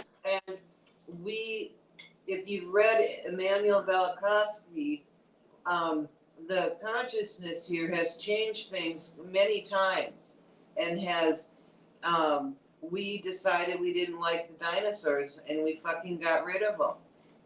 We decided we wanted to, whatever culture that don't say that. I love dinosaurs. Dragons are great. No, the dinosaurs. Dinosaurs. Dragons are cool. I am reasonably confident my chickens are tiny dinosaurs. We didn't get rid of them. We made them serve us. Yeah, they're just economy size now. It's like the fiat equivalent to the dinosaur. Yes, I totally agree. Okay, because we got the ravens that come in here. Look what we did to the wolf, Yeah, we made it domesticated, so now to lick our butts. So anyway, so that the thing is that we are, and I believe that we also have a lot of autistic people happening, including John, including myself, I think at times, because I just don't fucking fit in this shit. I really wish that Jeremy was here for this part because he's from Boston. Right. So sometimes people will be like, I'm a little bit of an autist. And I'll be like, do you mean you're an artist or an Well, artist. he's still in the live chat. And so my perspective of this and working with so many geniuses as well as talented artists, musicians, painters, all of it, and that they usually have what is quote unquote some sort of mental illness. It's not in fact an illness at all. It's a greater consciousness, where they call it dementia, because your consciousness is essentially existing in 2 dimensions simultaneously, where you're able to access other information and bring it in and manifest it into this 3-dimensional dimension. Yeah, Well, they have good imaginations. There you go. Let's just break it down. They can imagine, all right? A lot of people can't imagine anymore. A lot of people can't imagine that they're actually the creator and living out this experience. Like, you know, if you can imagine that, then you can take that out of the potential as well.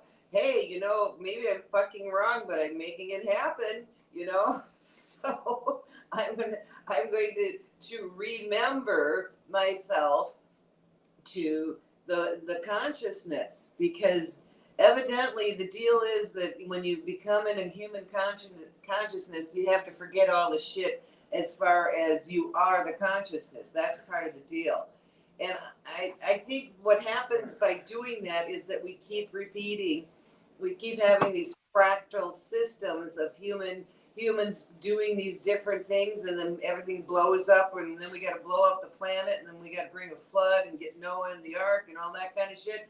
You know, we do this over and over and over again, creating this genetic terror of being on this fucking planet, because you don't know what's going to happen, if you're going to get your ass bit by a wolf, or if you're going to die of exposure because you don't have the right body to be out. That's why we domesticate, because it's better to be bit by a chihuahua, and just barely. I mean, so also a rebuttal question that I have to wonder about. So not really, but just like a thought. So pressures move fluids, voltages move charges, net forces move objects, and money moves people. But what do you think about that? Pressures in general, pressures. What do you think about pressures? Well, I don't know about the last statement, but You don't think money moves people? Sometimes. no. It doesn't move. The Amish does it. The Amish sell. So the Amish are the most ruthless capitalists. They don't. Are you kidding me? They're like I don't know. They sell so many. Okay. You see the stuff the Amish sell? They sell fireplaces, like in magazines on the internet. They like who's the Amish pimp who is in Indiana right now selling? I'm sorry, it's a tangent. Oh no, I guess you just made me realize that I'm like Amish without the money motivation or the religion, and it's not working out very well. Cool to romanticize the Amish. It's cool to romanticize the gypsies too. I mean, well, hey, you know, it's really cool. You know, it really is that I'm the consciousness, and I'm getting to like have all these experiences, from the bush in Africa to the techie guys that are sitting here arguing about it. It's just like amazing that I get all these experiences, and then I go unconscious, and all those experiences go back in the potential. Okay, so the things that I decided not to do are now potentials to be done the next day. Or not, but it's in the potential. right. Okay, so not necessarily money, but still pressures. What do you think about pressures, you know, in general? Like the idea that pressures are moving fluid. We all need to reach our potential together and take charge of building this new reality of abundance and free energy.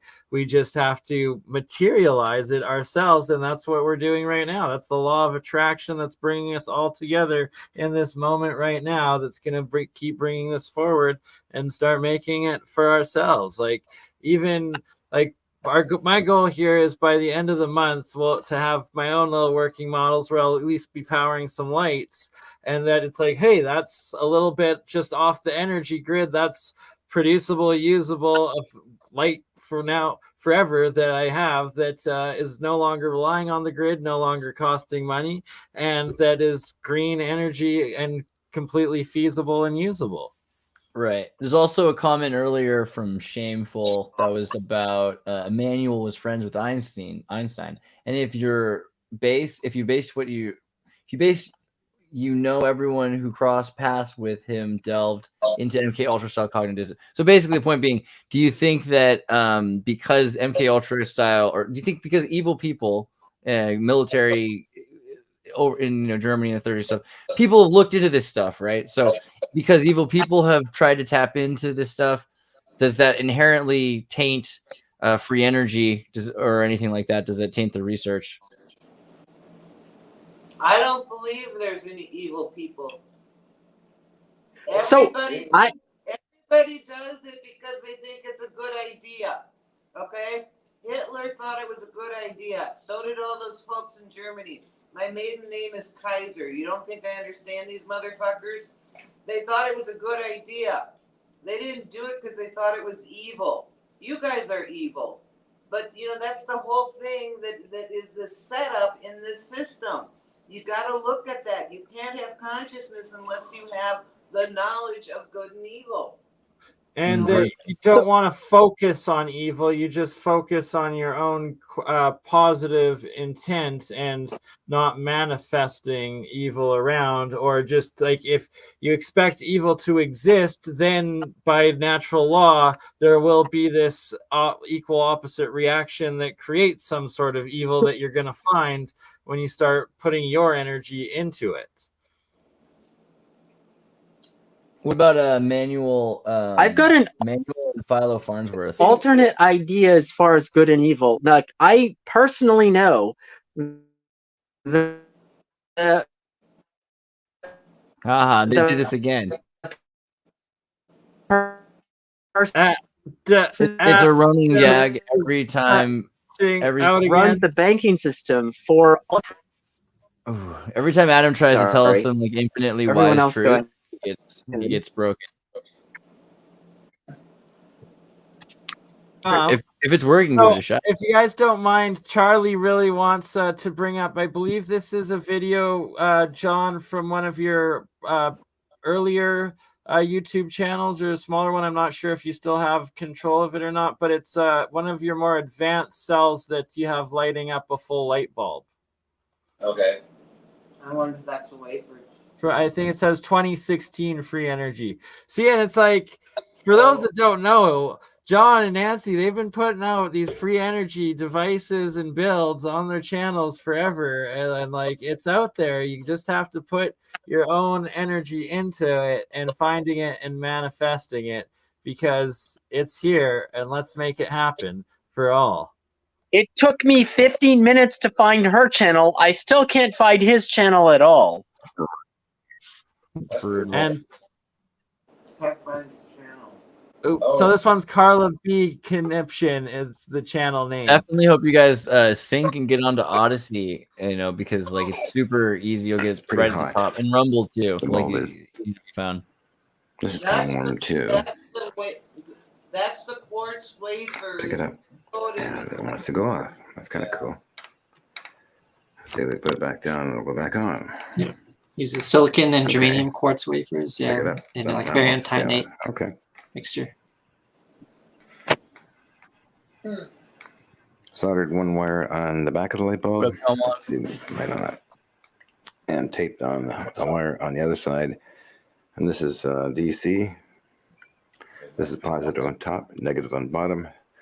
50 to 70 crystal wafers inside. Again, 16-inch wafers. Quartz.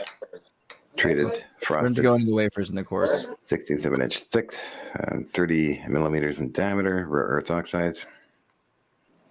Again, rare earth. earth. Put it on the floor. Or simply walk around with it since it's still running. Oops, it was running. Bro, you got a Tartarian lamp right there. That is magic. I'll just go over here then. There she goes back on the okay. Yeah, so we got a portable. I mean, you system. couldn't get it through an airport, but it's definitely amazing. Oh, maybe get some sunlight on it. That's cool. Good light. Airport scanners only look at specific frequencies. I was just teasing. Yeah, I've Still running. Okay, good. I've been covered in fertilizer, gone through an airport Taking a heck of with a like chance doing 3 this bags because I of might get virtual zapped. reality equipment. Oh, it went off again. Okay. They'll let you get I'm away back a on lot. again. Just take your 3rd lighter or something. So there you have it, the famous John K. Hutchinson high-powered crystal power cell. Tunable type. We had another one that shot up 60,000 volts and nearly blew up a toilet. Yeah. Jeez, it's not just a cherry bomb. Oh, that's delicate stuff, man. I made Wow. it for the Japanese and also Like adjusting cat whiskers. So, but that's an important point: is that this is containing a lot of energy. You're saying essentially, and it can contain even more energy. I'd like to thank a friend in Texas for supplying Earth currency to help me build this device. I bought a lot of the crystal wafers from Xerox Supplies Serious and Goodfellow oxide. Supplies. Very costly, rare earth treated, vacuum deposit, and all that cool stuff. Anyway, now if I was to put my fingers over here, I get a heck of a shock. Yeah. The problem with replicating I'll pick that it is up here. rare earths. When China's got all the rare earths. One would say, what a ridiculous flashlight. Anyway, this is where I started from, this room here. I'm going to just walk around and see what happens here. Fun of it. Well, went off. Okay. That's because I'm moving in Y. Huh. Okay. Well, okay, yeah. Try that again.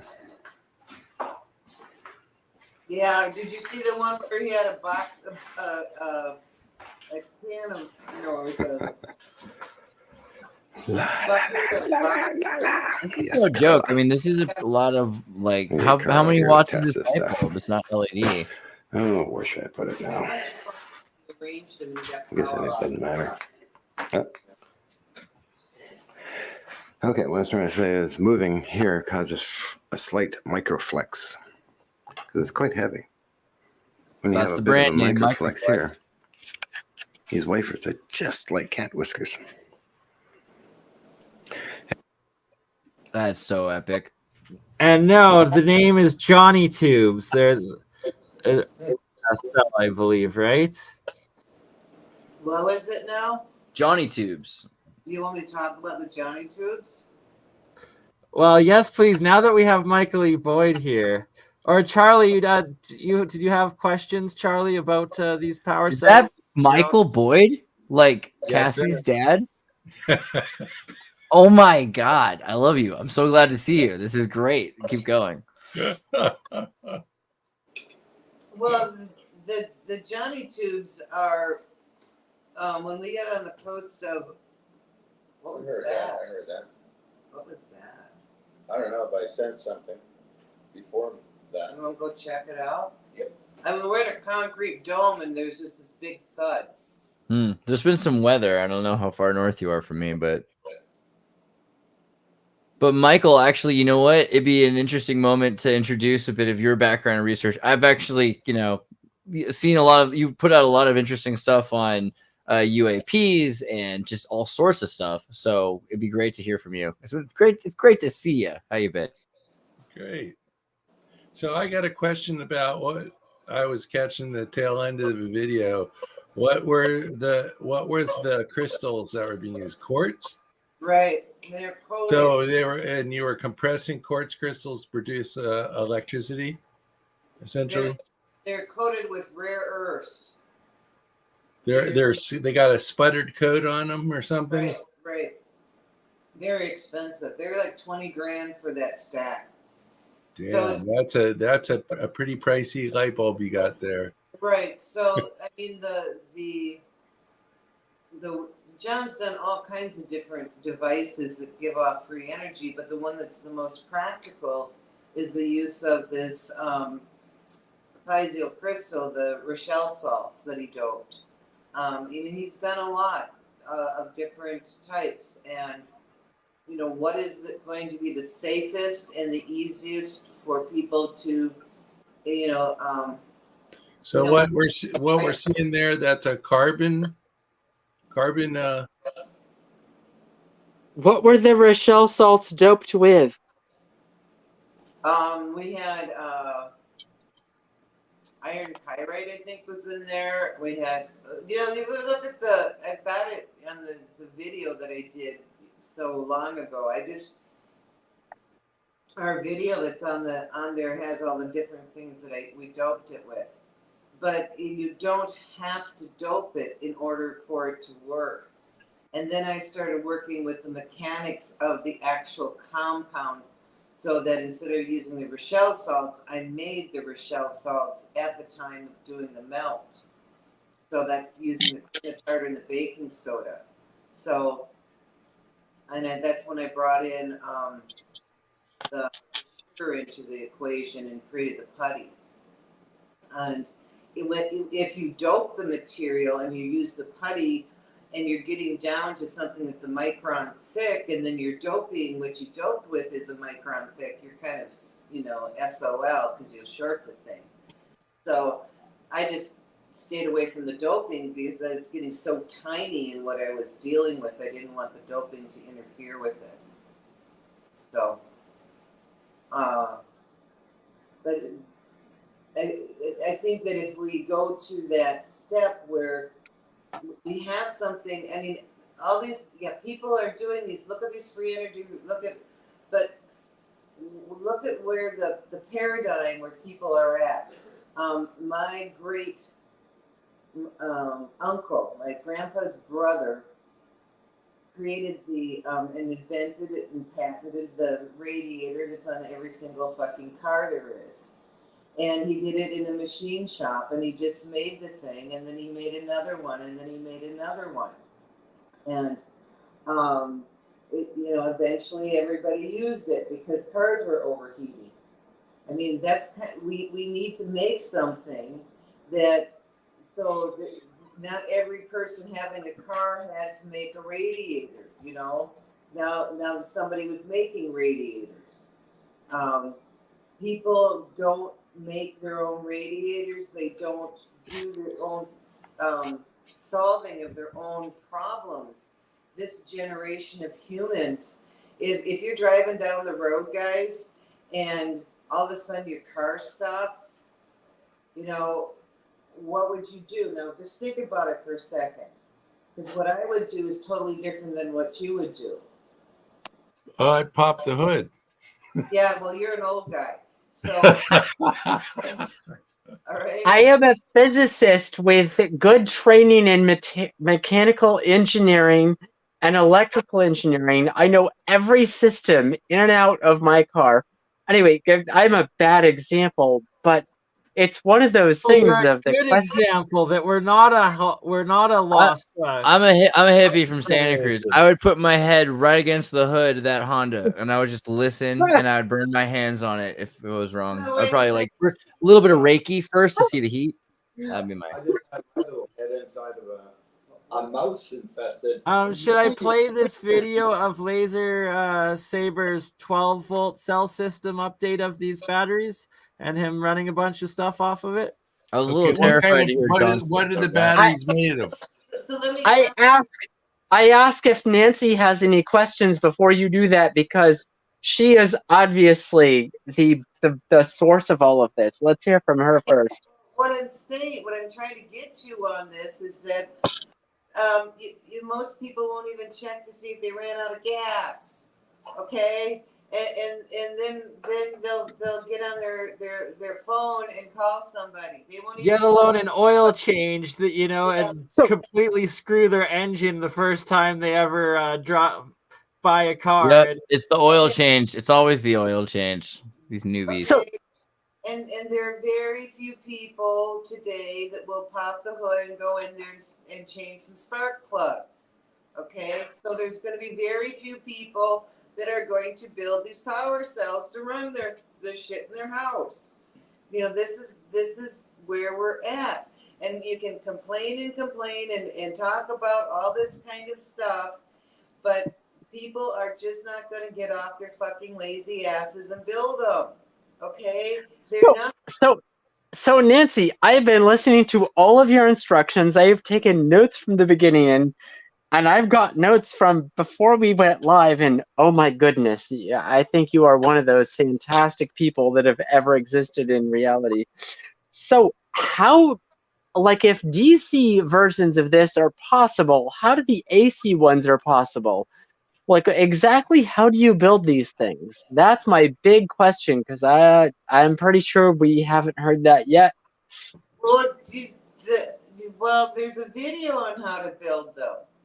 I made a video. Oh, We got so a video on how to I build. subscribed to your channel. I found your channel, but your husband, I couldn't find his channel. YouTube I will posted not the let links me. for both of them in the live chat, Adam. And I as well Okay. have taken pages of notes. This is actually from our 4-hour conversation the other night on the ingredients, how to make them, and everything. And we will be doing a follow-up stream either this next 1 week or 2 weeks from now, where we all have our materials and make live. Each of us are going to be making these power cells for the first round of production for everybody. based. This for protection. When there's this. Okay, so yeah, we had posted like 13, 14 years ago on John's channel how to do these. There was like, 500,000 million hits or whatever, and then John got into his copyright violation stuff that he always gets in trouble for and got taken down. Yeah. And so then I just recently found the video and put it on my channel. So that's been out there, and a lot of people have built the cells and have modified the cells, but I never got to the point of showing how to make the taffy, how to make this gooey stuff, and the different forms and stuff that you can do with it.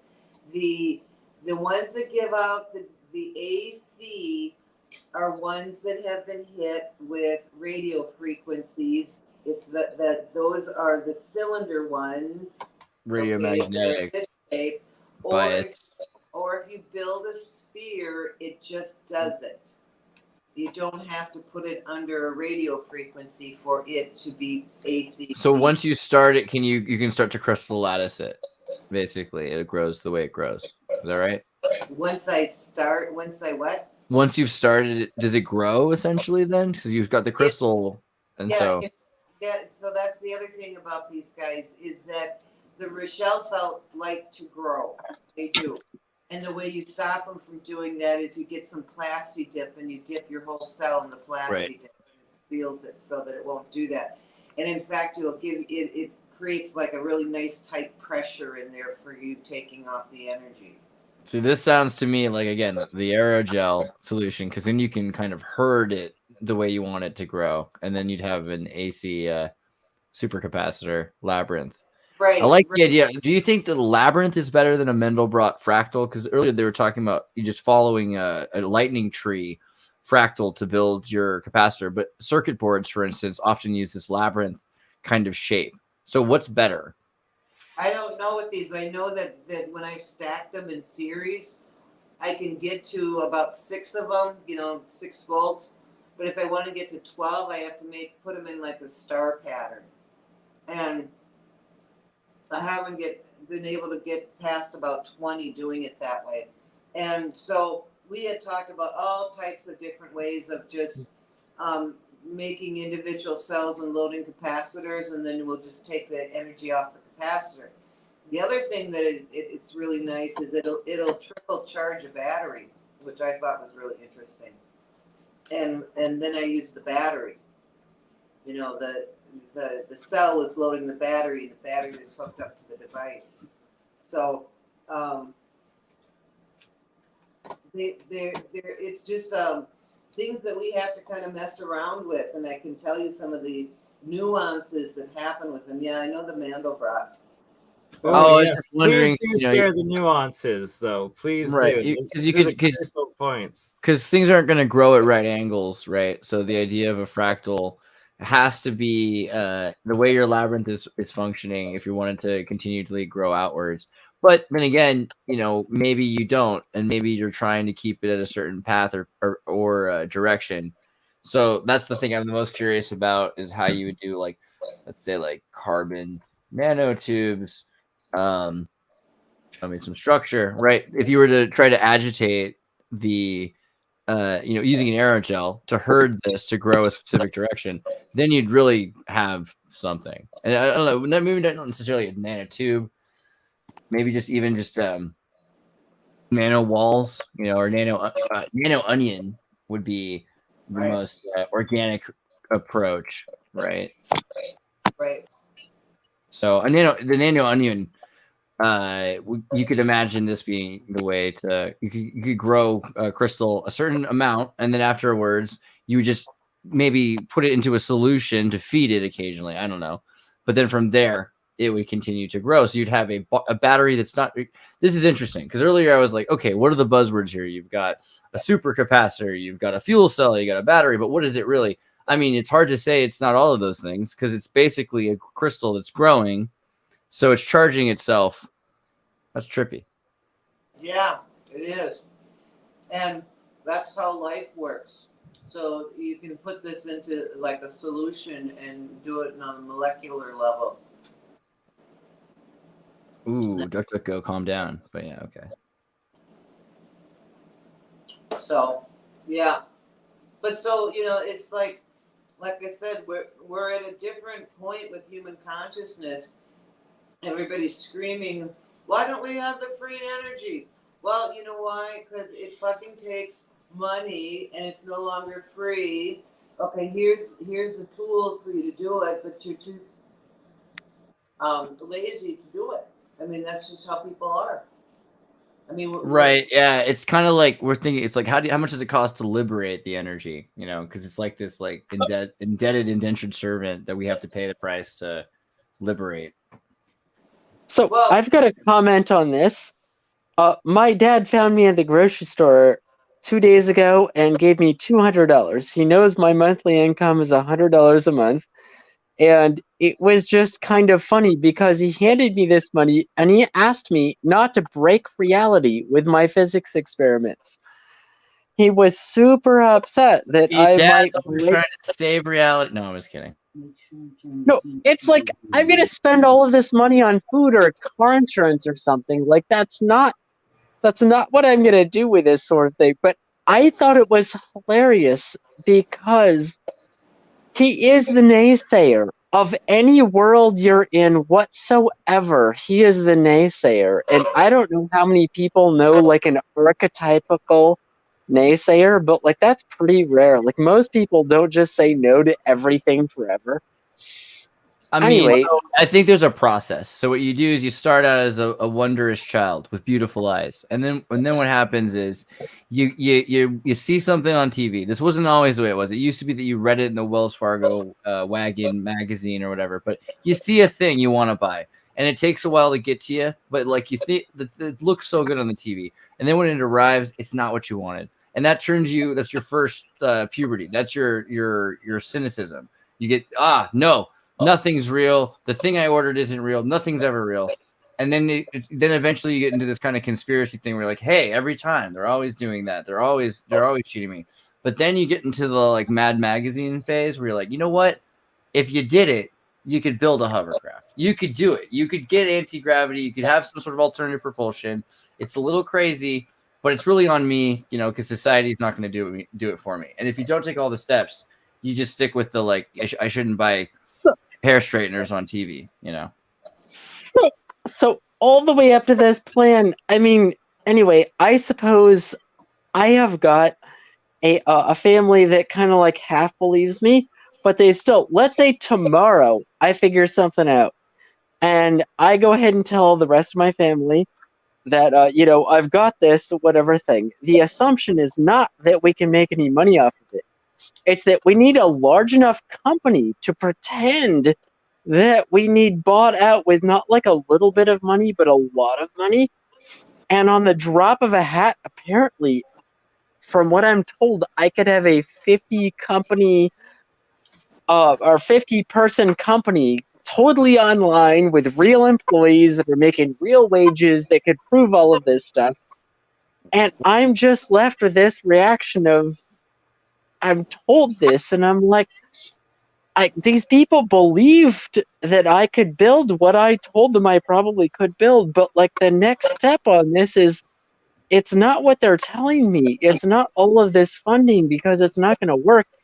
It's why I am extremely There's so many interested. places we have to go with this. Michael Boyd, you got to talk a bit about. I mean, you know, like you talk about alt propulsion. I remember you did that talk. And Michael actually is perfect for this conversation because Mike, you've actually replicated the graphene magnesium batteries that both Mike and other Mike and Jeremiah built. You then made them so it's like we're working on these other different types of home build batteries. And then, Mr. Boyd, you also have patents in a bunch of different like micro transistors and all sorts of cool techie stuff. So I'll let you talk for a minute, sir. You're well qualified for this. Okay, hold on a second. I just pulled up a slide. So basically what's going on is I have a patent on what's called gravitomagnetism. And what it is there's this energy that's produced by the presence of or absence of matter as it moves. For example, the Earth is rotating about 1,000 miles an hour. So it's all moving, and everything in our universe is moving. Hold on. Do you have a patent number I can go look up? Several, and yes, I'll try to. Michael, if at the very bottom there's a button it says present, you click on it, it'll open up, and then I think you'll want to. There's 3 tabs on the top, and you'll want to go to window or something like that to share. Slides. Also, I think, am I right that you saw? Didn't you see the Catalina UAP too, First right? you hit share screen, and then when it share screen opens up, it's either entire screen, window, or internet tab should be the options. And if you go over to window, then in that area should be the option to share the slide or picture you have up. Oh, I see. Share screen. Okay.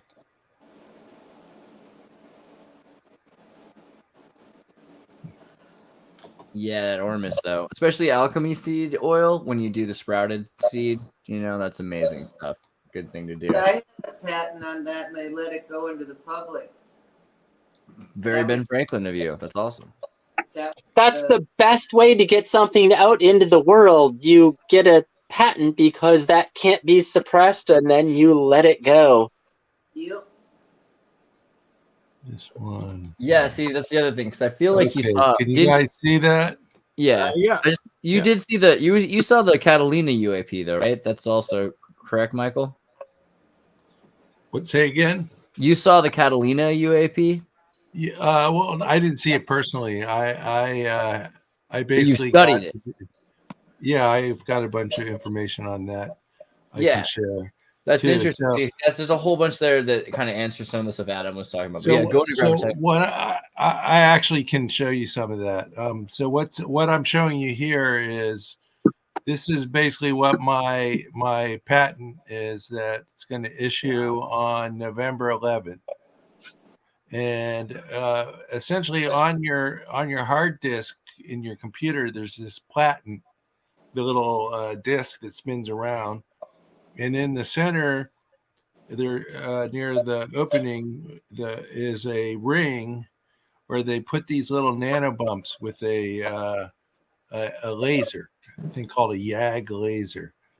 And you can see there's a little image of that there. And essentially what happens is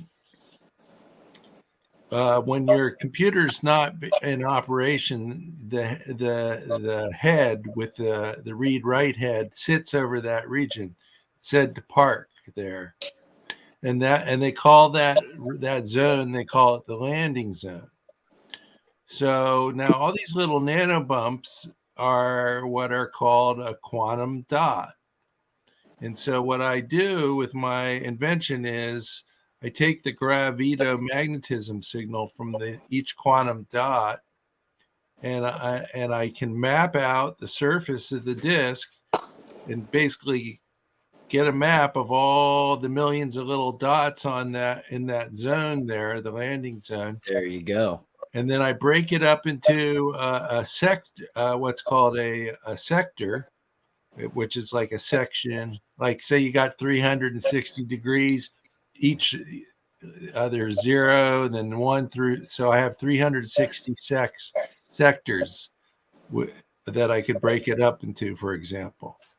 And then, so what I do is then I map it out, and then I randomly pick one of those sectors, and I create what I call a hard key. And then I have a soft key, which is like or what you call a public key, which is like your password, for example. So now what this does is it makes your data so that you can't hack the data because it's got it's topographically protected information. Right. So it's like a thumbprint. Each surface of each disk on the planet and every disk drive of the planet has its own little thumbprint. And so it makes it so that your data is immutable. Now, my goal here is to take this to replace Bitcoin. Because see, what Bitcoin does is it takes these chips,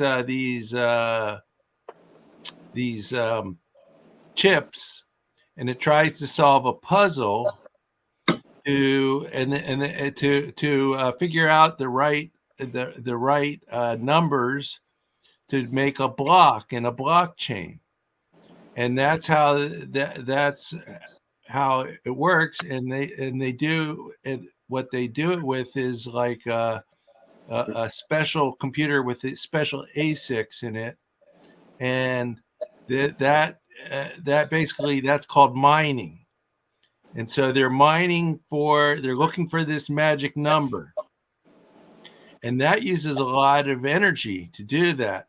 In fact, it uses huge amounts of energy, and so as Bitcoin gets more used, the problem gets worse and worse. So I replace that with these little nanobumps. It's a direct peer-to-peer transaction. There's no central bank in the middle, so you can't manipulate it, and you can't hack it. So and also it actually creates energy. It doesn't use energy. So I've got a question. Itself. Go ahead. Oh, I was just saying, I've got a question, mostly because I gave up on physical spinning hard drives a while ago because I thought they were not that useful because I've lost a lot of data on them. And I switched over to solid state hard drives. And I suppose it's like, anyway, it's like Bitcoin mining is absolutely insane. Like it doesn't. If you look at how much power these things actually use, well, that's that's an intentional problem, though. That doesn't. It's not necessary. That's in order just to slow down the inflation of creation of coin. Well, so I have a question. Go ahead. So say, we create a bunch of these units that are usable and, size of your hand can power a house kind of a thing, right? And so I go to the guy in the Amazon and all he's got is a banana. So I'll take the banana and I'll put it in a barter system. And then somebody might want a banana and they can trade whatever they want in it. So we could actually when I say we could create a new currency, this is a method to do it. But do it using a bartering system. Bananas are kind of like volcanic potassium batteries. I can see that. How many people realize here that the United States was formed with a 1.5% tax on something like tea, and now you look at how much tax the middle class person has on anything, it's over 50%. We are absolutely taxed into oblivion. If people could have some sort of free energy, anything, I mean, it doesn't really even matter how efficient it is at this point. Does it? I suppose I'm surrounded by people here that are probably pretty adept in history. But in the 1860s, there was an enormous movement of hand tools and what people could do with those things and where they would lead, and lack of needing electricity at all. And I remember this was summarized by some guy I was listening to on some Saturday morning on a radio station, transmitting it out with like 500,000 watts. And a caller asked him, do you ever think it's possible for the average house to be energy independent? And the guy that was being interviewed, he just busted up laughing. He said the average home in the 1860s was energy independent. What makes you think with our modern technology we can't do it now? Like, well, even if in the 1600s, into the 19th century, actually, I think it wasn't until 1776 that it was legal for certain kinds of machines to be brought to the Western Hemisphere, because the Virginia Company wanted to triangular trade to bring the raw materials back to the refineries in Europe, in Britain, so that they could keep a control over the colonies, not having them industrialize or having them refine the resources themselves. Well, Okay.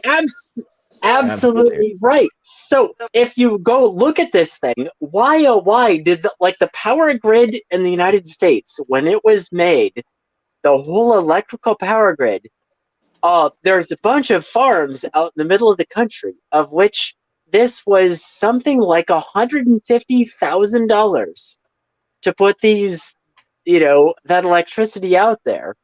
What were they really doing? Because these people were paying like $4 and $5, $3 power bills a month, leaving all of their lights on, all of their heaters, everything. It's inflation is totally there.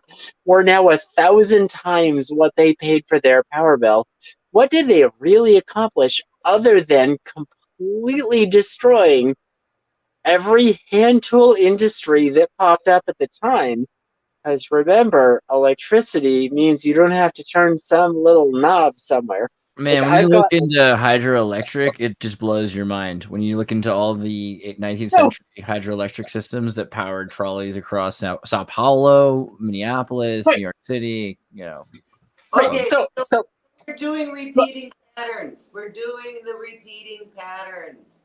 Do you agreed. see that? This is the repeating pattern. I absolutely agree. And the only thing I ask you is, how do we break it?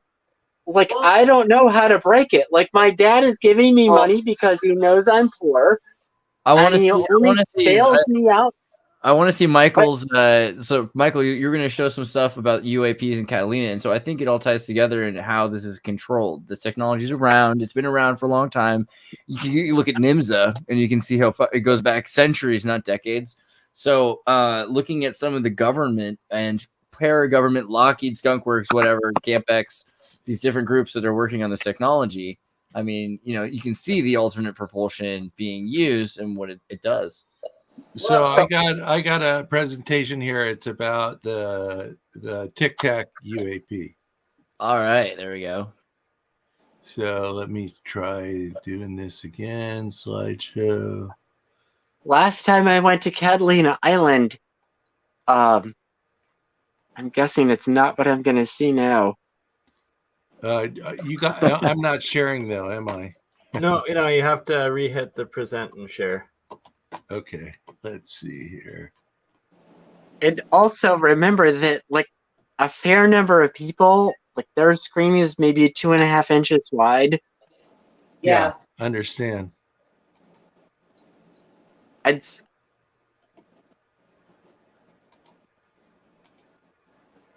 No, I'll blow it up as soon as I get to it. Okay. Where did it go? Well, I'll talk while he's looking for that. So the issue is that in order to affect change, we have to be non-fractal. Okay, we can't do these repeating patterns. And the only way that happens is by choice. So it happens when the choice is made to, and the thought is the word is the act. The choice is made, so the action happens. So it's not just a potential out there that we can change things. It becomes the reality through our actions. And so we can talk and bitch about all the dumb fucking shit that people here before have done. That doesn't matter. What matters is what we do. So, can you guys see this now? Yeah, I was gonna say I can't. It says push the button that says hide though, because I can't read the rest of the dark side comic here. It says along with antimatter and dark matter. If I say hide, is it gonna stop here? Yeah, just no, there you go. Okay, cool. Along with antimatter and dark matter, we've recently discovered the existence of doesn't matter, which appears to have no effect on the universe whatsoever. I like it. So, Nancy, here we go. I do believe you. I'm going to give you a little background physics on what's going on here, so that you guys understand how the Tictoc works. This is basically so. A diode is this thing. It's a semiconductor material where you have P and an N junction connected to two electrical terminals. The P side of the junction has an excess of protons called holes, also called acceptors. The N-type side of the junction has an excess of electrons called donors. Junction diode. Properties known as radioactive element. Formation of the PN junction. The P-type semiconductor has an excess number of holes. Therefore, holes are the majority carriers of charge in P-type semiconductors, as shown. Similarly, N-type semiconductors has an excess number of electrons. Therefore, electrons are the majority carriers of charge in N-type semiconductors, as shown. The combination of P-type and N-type semiconductors results in a junction. This combination has many applications in electronic devices. When a P-type semiconductor is suitably joined to an N-type semiconductor, a contact is established between them and is called a PN junction. Formation of depletion region. The PN junction formed out of the P-type and N-type semiconductor separates P-type semiconductors from the N-type semiconductors. However, because of the contact, some of the electrons from the N side enter the P side. Similarly, some of the holes from the P side enter into the N side. So, at the junction, these electrons and holes combine with each other. The hole and electron neutralize each other on such recombination as shown. Therefore, in the region close to the junction, only negative ions are left behind on the P side and only positive ions on the N side. This results in the formation of a narrow charged region on either side of the PN junction. The N-type semiconductor close to the junction becomes positively charged, and the P-type semiconductor close to the junction becomes negatively charged. That's on a either power. side of the junction, the region Right. D That's becomes love. That's the polarity. That's Well, on the N-type side of D, no free electrons. I'm pretty sure Nancy said something and we couldn't hear it. Could you pause it maybe, Michael? Region of D, only immobile donor and acceptor ions exist. Let's see here. Yeah. That's what's happening on the power cell. It's also what's happening with Love and Scanlan, at Coral Castle, talking about the Sweet 16, the idea of a virgin field, that you're creating a polarity that is positive on one side, negative on the other side. But really all you're doing is you're taking what's already there and you're realigning it to create a perfect field, as opposed to adding, people are like, oh, you're putting more energy into it. No, you're just turning it. The middle region's called, in the red, is called the depletion region. and there's basically the very middle. There's a what's called a gap, and they call that the band gap. So in any case, it's almost over, and then the region close to the PN junction is depleted of mobile charge carriers and is called the depletion region. So that little automated voice is not talking about charge separation at all. Electric potential difference of We'll get there. between the edges of 1 and 2 of D. This potential difference VD across the junction is called the potential barrier, as it prevents further movement of holes and electrons. This combination described becomes a PN junction diode. So that's the barrier. That's important because when we talk about quantum tunneling, we're talking about that barrier again. And Adam, elaborate. You were saying you had some thought about it was something missing in the context. Oh, it's absolutely like the number one thing people miss in all of the Tesla coils is charge separation. He even talked about it. It's that this is something that it's a very large field that's happening. It's happening in the same direction over and over again. Because remember, Tesla talked about his coworkers that had been actually killed by the DC power plants turning on the electricity. Nobody ever got killed by turning it off. Bunch of employees got killed by turning it on. Now that's going to be a very interesting data point. This is not subjective. This is not something anyone's going to look at or whatever in the world they're looking at. Anyway, they probably didn't have their ground strap on. Well, it's why I am desperately like this whole thing. I wonder, like, Nancy, please tell us, how do you make an alternating current version of this thing? How do I make? And because I have been trained in standard physics in all of the rest of this, there is someone else trying to train me in all the alchemy, and I do not necessarily understand his point of view because it's Charlie's showing you how you make it's it. literally nonsensical points of view. Wait, let's look at what Charlie's got here. This image here is a image of my invention. What it looks like. It's taken the hard disk platen, and I fabricated these little nano bumps and nanopits on the surface along a radius, kind of like shown here. And at the lower left, you see the cross-sectional view of the device, where you have this thing that looks like kind of like a sled. That's called a slider, and that's where the head assembly sits, and that's like on the lowest point of the slider. That's where the head is located. And then below on the right, there's a cross-sectional view of what's on the hard disk platen. So basically the magnetic layer is real thin. It's only 30 nanometers. And instead of a disk, what if you used a Mobius? Well, it has to be moving. That's the only key. It'll work with the tape drive too. So, well, you can have a Mobius connected by two alternating spinning disks and a Mobius going in between the two.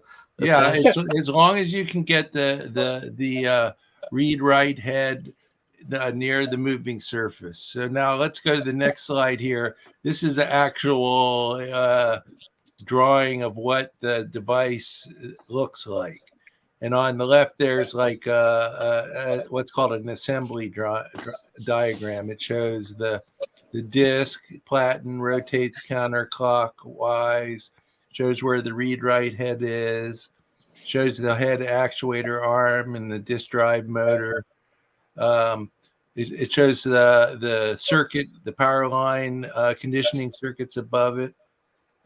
So that's now I'm going to show you some data and show you what it means. So basically, we're going to talk about gravitation is slower than the speed of light in the context of frame dragging. So now what I have is I have my disk spinning counterclockwise.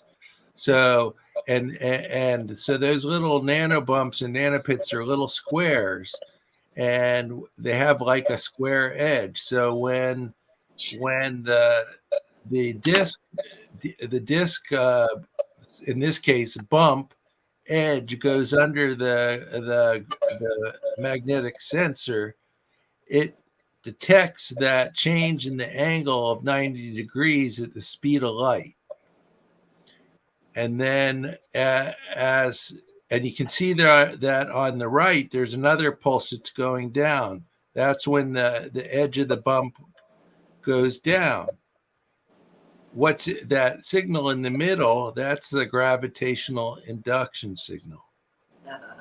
So we observed a downward polarity.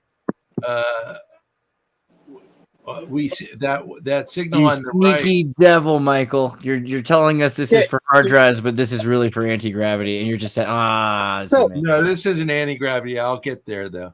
I see where you're going. I can see where you're going. Okay, so this, but this is a gravitational induction signal. Right. There's magnetic induction, and there's gravitation. Whatever. So what is gravity versus magnetism or spin state? Like, how are you describing it as a different quality? Well, gravity is produced by the presence or absence of matter moving. Okay, the disk is moving. It's got a little square, and when the little square bump goes under the sensor, it makes this gravitomagnetic signal. Right. And then there's a time difference of 1 microsecond. That's the scale here, between the first electromagnetic induction signal on the left and the gravitomagnetic signal, the big broad one, on the right. So Anthony asked, how do you know the difference between, or how are you sure that it's the gravitational effect as opposed to the capacitive effect? Well, if it was capacitive, it would be, the shape would look very different, and it wouldn't have the surface topography embedded in it. Okay. Yeah. I'm going to jump. So now, if you look at the really quickly, I hear Nancy. Sorry, Nancy, go ahead. Say what you said. Go ahead, Nancy. Sorry. Okay, so like I recorded the Hutchinson effect signal that we had put into these Johnny tubes, and I did that using a Mac computer where I could pick up negative 60 decibels, and that's how I checked to see if these Johnny tubes had the signal on them. And when I slowed that down, I went to like 1/100th of the speed. You know, I would slow this thing down, and I keep looking at the wave pattern that it was created by the audio tone, which is actually the vibrations coming off the magnetite, right? Mm-hmm. So it was a jagged sine wave with an isochronic pulse just before the positive side of the sine wave would hit its peak, just, you know, maybe 10 degrees back kind of a thing. And so that is similar to what I'm looking at on the screen here. Oh, cool. So that's cool. What John does. And so when I take that jagged sine wave with the isochronic pulse, and then I'd slow it down to 1/100th of that speed, and basically it would zoom me in on one of those jags on the sine wave. And what did I have? I had a jagged sine wave with an isochronic pulse. I mean, I took this down to 1/1000th, you know, of a speed on this thing. I worked on it for an entire day. So the signal that John creates is fractal. And so those jags in there are actually the isochronic pulses. And that he builds these layers and layers of this fractal signal. So, well, I'd be happy to share the data. You guys could look at it. I've got like all those nano bumps and nano pits, and you could look at it. But let me continue though. Yeah. Okay, go ahead. So here, go ahead. Well, I'm Sorry. just saying that I'm seeing the same thing in your work as what I saw in analyzing the signal for the anti-gravity. So I concur. Nice. So next slide after this one is the anti-gravity one. So the presence of matter moving produces a pull force and a negative polarity gravitomagnetism. The image is of a cross-sectional view of the GMR read head with a piezoelectric crystal mounted on the back side of the head slider. The GMR read head is sensitive to magnetic field changes, while the piezoelectric crystal on the back of the slider is sensitive to the physical motion of the head slider. Mm-hmm. A 10 micron by 10 micron square bump of around 32 nanometer height measurement results are shown. On the left is a piezoelectric glide head signal where is observed an undampened physical pull against the head slider against the force of Earth gravity is shown. On the right, the GMR sensor shows a negative polarity gravitomagnetic signal. This infers the presence of matter on the spinning disk produced a physical pull force and a negative polarity gravitomagnetism. In this example, we observe the gravitational frame dragging is 1 microsecond. The absence of matter moving produced a push force and a positive polarity gravitomagnetism. The image is a cross-sectional view of a GMR read head with a piezoelectric crystal mounted on the back side of the head slider with a nanopit on the surface of the disk. A 10 micron by 10 micron square pit around 52 nanometer depth results are shown. On the left is the piezoelectric glide head signal, where is observed a short dampened physical push against the head slider against the force of gravity. On the right, the GMR sensor shows a positive polarity gravitomagnetic signal. This infers the absence of matter on the spinning disk produced a push force and a positive polarity gravitomagnetism. And in this example, we observe the gravitational frame dragging is 1 microsecond. This also infers there exist two different time frames, one for matter or the lack thereof, and another for electromagnetism or EM. This is our context of space-time moving relative to the GMR sensor. Relative to the sensor, the nanopit moving under it creates expanded space-time. And when the nanobump is moving under the sensor, it creates a pulse of denser space-time. So now what I have here is two 3D images that were taken. This is actual AFM data, or atomic force microscope data, on the 10 micron square pit and the 10 micron square bump data that I just showed you guys. So now if we take the data by varying the area of the nanopits and nanobumps on the surface's spinning disk, the graph of the measured gravitational forces derived from the gravitomagnetic induction signals recorded. A gravitational diode curve is observed for variable area pits and bumps. The p-type side of the gravitational diode is the acceptor side of the junction, producing positive gravitational induction and a push force with a third order polynomial of a hyperbolic force like that of a balloon. The N side of the gravitational diode is the donor side of the junction, producing a negative gravitational induction and a pull force with a second order polynomial of a parabolic like normal gravity. And the bottom here, I put that 1 nanonewton force equals 1 volt of readback signal that I calibrated with a magnetic force measurement of a 10 micron by 10 micron square pit of around 200 nanometers depth. So now I'm going to talk about gravitation is faster than the speed of light in the context of quantum tunneling. Here we have our barrier. Quantum tunneling is an example of the quantum entanglement phenomena. Quantum tunneling is a quantum mechanical phenomenon where a subatomic particle passes through a potential barrier, e.g. an event horizon, instantaneously. The hypothesis is that matter, e.g. mass or gravitons, has having properties of both waves and particles. In the barriers where the entanglement occurs, but protons don't really move, they vibrate.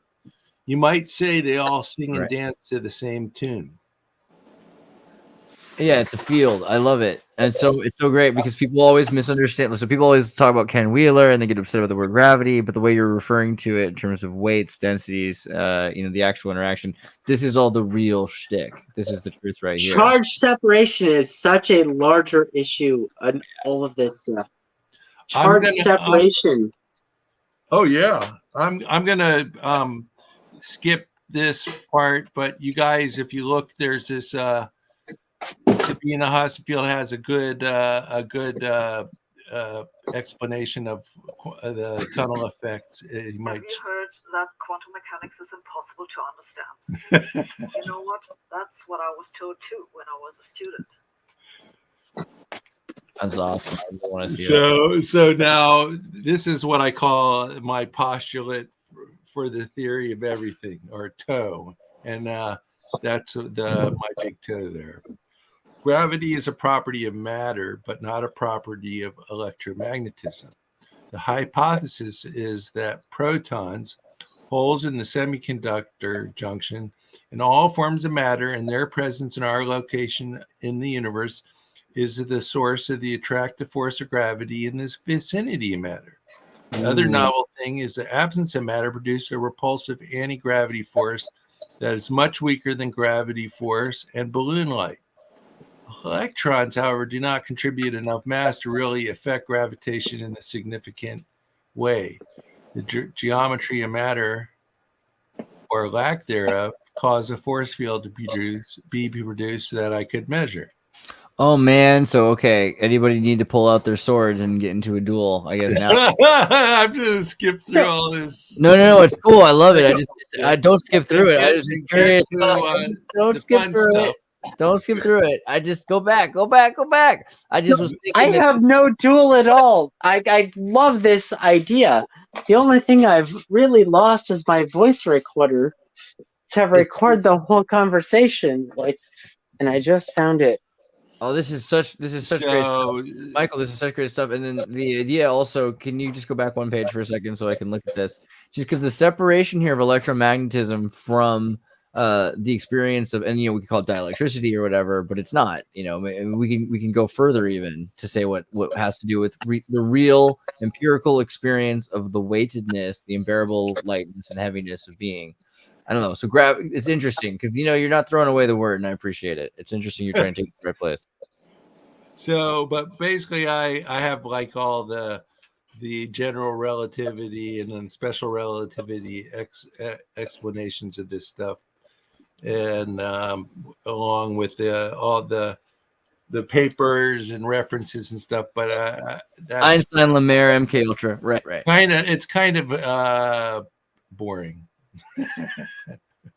I've got a question about that whole boring idea. Have you ever, you and Nancy both, I've got a question for both of you. Have you ever heard of this guy called Wilbert Smith? Do you know this guy? Have you read his book called The New Science? No. Smith. Never heard of him. That sounds familiar. Wilbert Smith? Wilbert Smith. Yeah, Smith coils. We built them long time ago. So now what I was going to show you guys is some examples of natural gravitational diodes. Yeah, the ATP this is a good. Okay. So let's start with it. So basically, I broke it down into ATP synthase, a proton motor that powers life, positive terrestrial lightning in the form of elves, blue jets, and sprites, solar flare and coronal mass ejection, supermassive black hole centered local universe. So basically, protons power life. In the semiconductor, the flow of protons is known as hole flow, while the flow of electrons is known as electron flow. It's because of the movement of protons that ATP synthase, and this is an image of live ATP synthase, it powers everything that is alive. It's on Earth. Every I don't know if animal. you like Ken Wheeler. You're gonna say that protons are just transgender electrons, but just come on, hear him out. Transgender. No, Definitely I am trans. actually really interested in what he's saying right now. Don't say. Okay, Anyway, I'm really interested in what he's saying, mostly because I have I have actual genetic issues in the middle of what he's talking about right now. Okay. So a postulate is that gravity produced by the spin of protons is the basis for all life, plants, animals, and fungi. The gravitational motor using protons to power protein motors in every cell on the planet.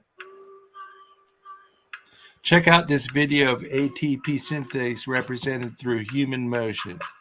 The molecular motor moving proton H+, the power plant in the cell.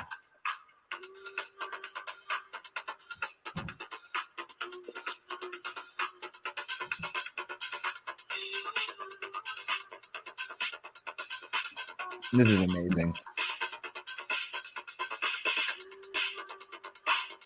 So my internet is like so broken, and I think my phone gave up on it, but it does this. But anyway, it sounds like you are a background sound of like something like the people from India might offer.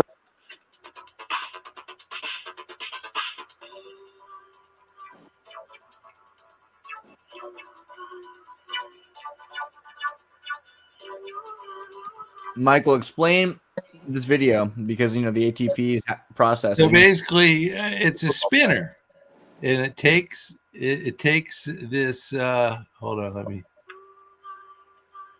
So now this is representing a membrane, and what it does is it's this protein that takes the hydrogen atom and spins it around, and basically carries the charge across the membrane. It takes ATP and ADP, basically it breaks it into what are called subunits. It has an asynchronous protein shaft. So it's kind of like a fractal power supply. It's the best way to describe it. And it's what powers you and me and everything else that's alive. And it uses protons. The one thought. It's the one thought. It's the one. It's what I talked about at the very beginning of this. It's the thought that's the word, that's the act. It comes from the unconscious. It's all the same. It's conscious. Well, it is. Anything that moves is conscious, because motion, fell into the void, moved in the void, bounced back, created this Mobius, the infinity symbol. It's the yin yang symbol, and that's what it is. And all of these things that you're showing are just things that are an ancient They're symbol. different manifestations of the same phenomenon. I agree. Right. Okay. So positive terrestrial lightning in the form of blue jets, sprites, elves, they're accelerated protons. They're protons. So in a linear accelerator, you accelerate electrons. In a cyclotron, you accelerate protons. It's in a spiral. So what's going on with protons is they're positive lightning. So let's talk about elves and blue jets. A view from above is helping scientists figure out how blue jets are born. This is a visualization of one over the Pacific Ocean. Blue jets are like lightning, but they shoot straight up from storm clouds into the stratosphere. The gases there give the lightning its blue color. But it's the flashes that appear before the blue jet that have scientists excited. They think these flashes somehow cause blue jets. See that but what circle causes the flashes is still a mystery. that comes up next. Beautiful. So sprites. This is incredible video of a sprite. Now, sprites have been captured on film and in images a lot in the history of humanity or modern man, but they've never been captured with a 10,000 frames per second camera on video like this. And you can really see it's an incredible sight. And it was captured in Japan. And what a sprite is it's basically an electromagnetic charge that's up in the upper atmosphere above a lightning storm. And so what this is going to allow for is researchers to look at this video and maybe, use this technique to capture more sprites in the future and learn how a sprite affects lightning and how a sprite is created and what causes it. It's really incredible. There have been pictures of sprites, video of sprites taken from way above from the International Space Station before, but again, never in this detail. And you can just really see its beauty and its power and the fact that that is definitely something that neither you nor I has ever seen before. This is incredible video of it. So now solar flares and coronal mass ejection. A solar flare isn't just an explosion of hot gases. It pushes out waves of light at the speed of light.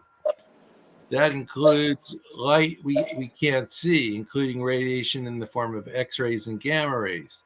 But another solar event called a coronal mass ejection, a CME, can cause serious problems for electrical systems here on Earth. During the CME, the fluctuations of the sun's magnetic fields cause a large portion of the surface of the sun to expand rapidly, ejecting billions of tons of particles out into space. That's what I call a really big penis. And if you understand these systems, these are the Y that's being injected into the system.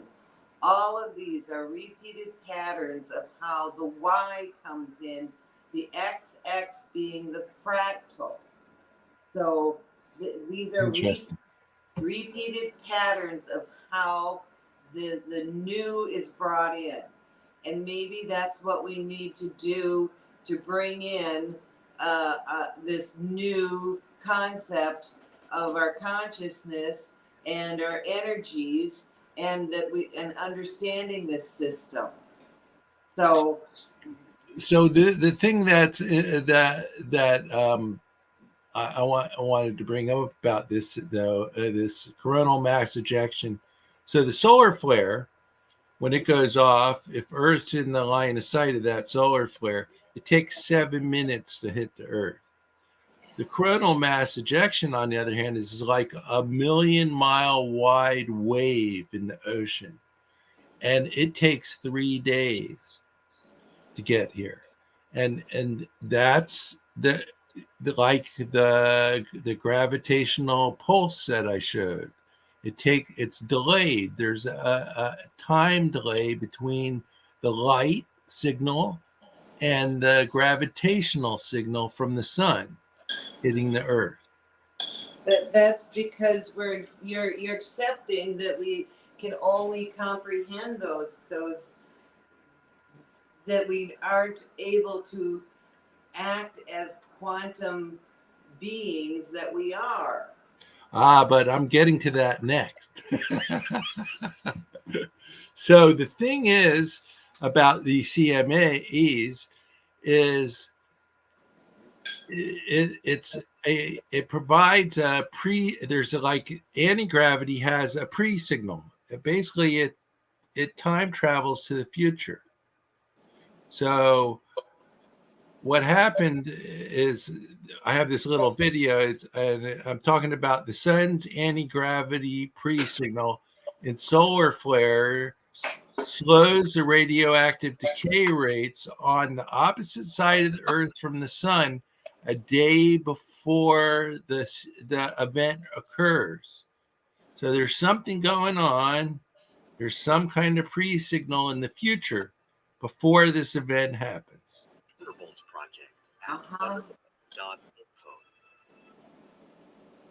For many years, a scientific controversy has been brewing far from the spotlight of mainstream media.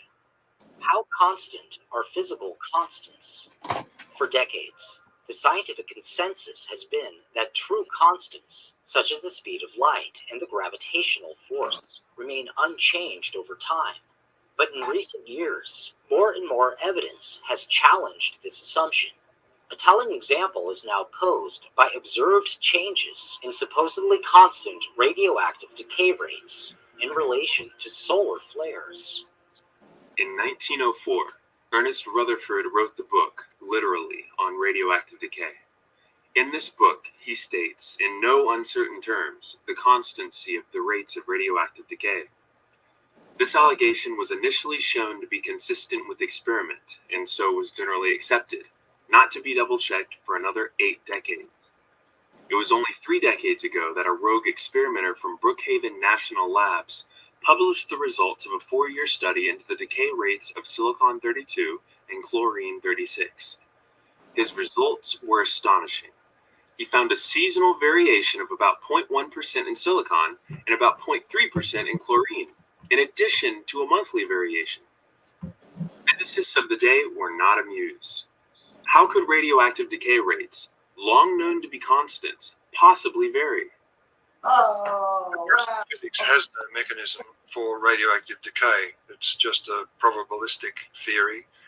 And very early in the piece, when Ernest Rutherford said the decay rates appear to be constant, this was taken as a license for geologists in particular who've been looking for means to date the age of the Earth to suddenly register geology as a hard science instead of a descriptive science like geography.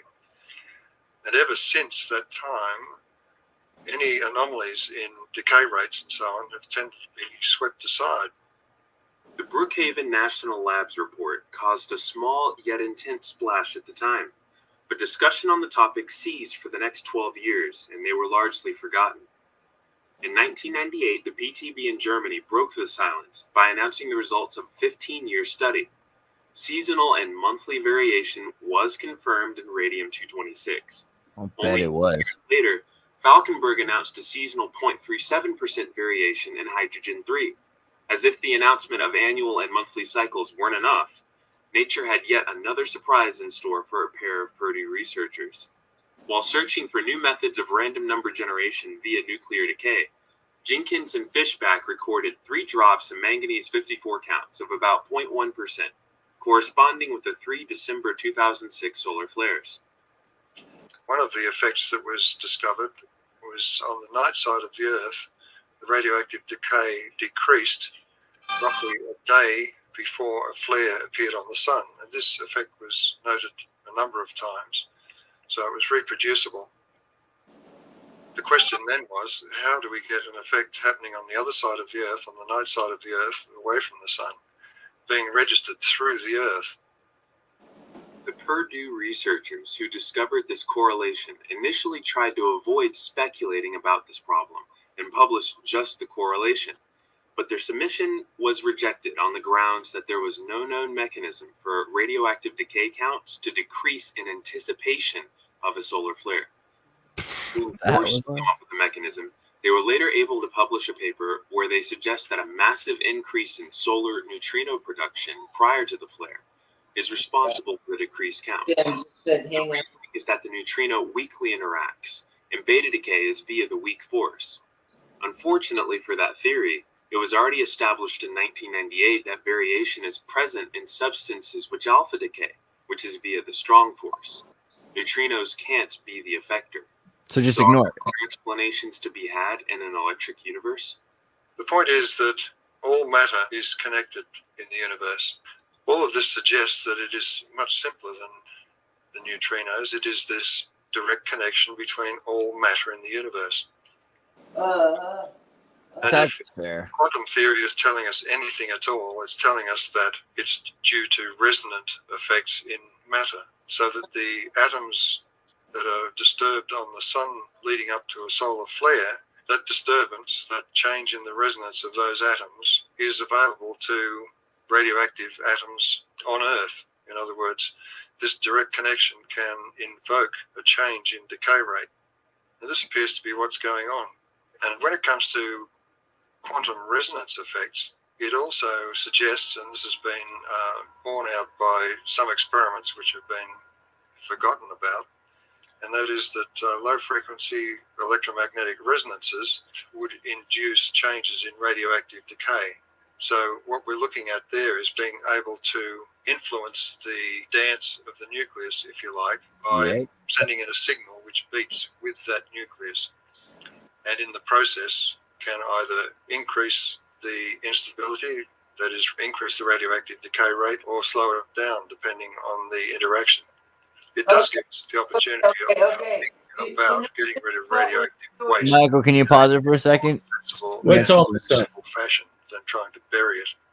This means many things to science. It means that quantum theory. Oh, Mike, it's the noise going off, the cymatic that's playing in that video. Okay, so this whole issue with the radioactivity, I don't know if you guys realize it, but that's what we've been working on since the Gulf of Mexico when we were working on the BP oil disaster. And this is kind of like really redundant, and some of it isn't accurate, what's being presented.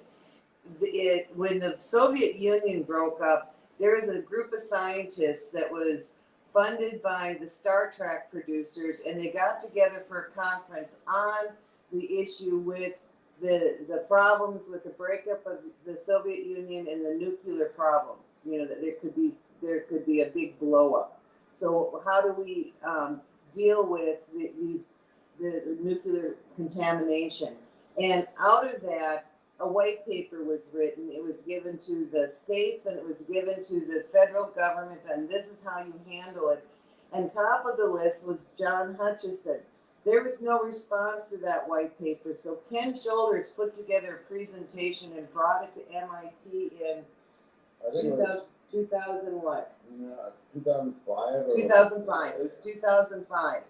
And it is exactly what now is coming out, you know, and they're talking, you know, of course, that it is a disharmonics, if you will, and bringing the correct harmonics to the radioactive element brings it to rest. It's real simple stuff.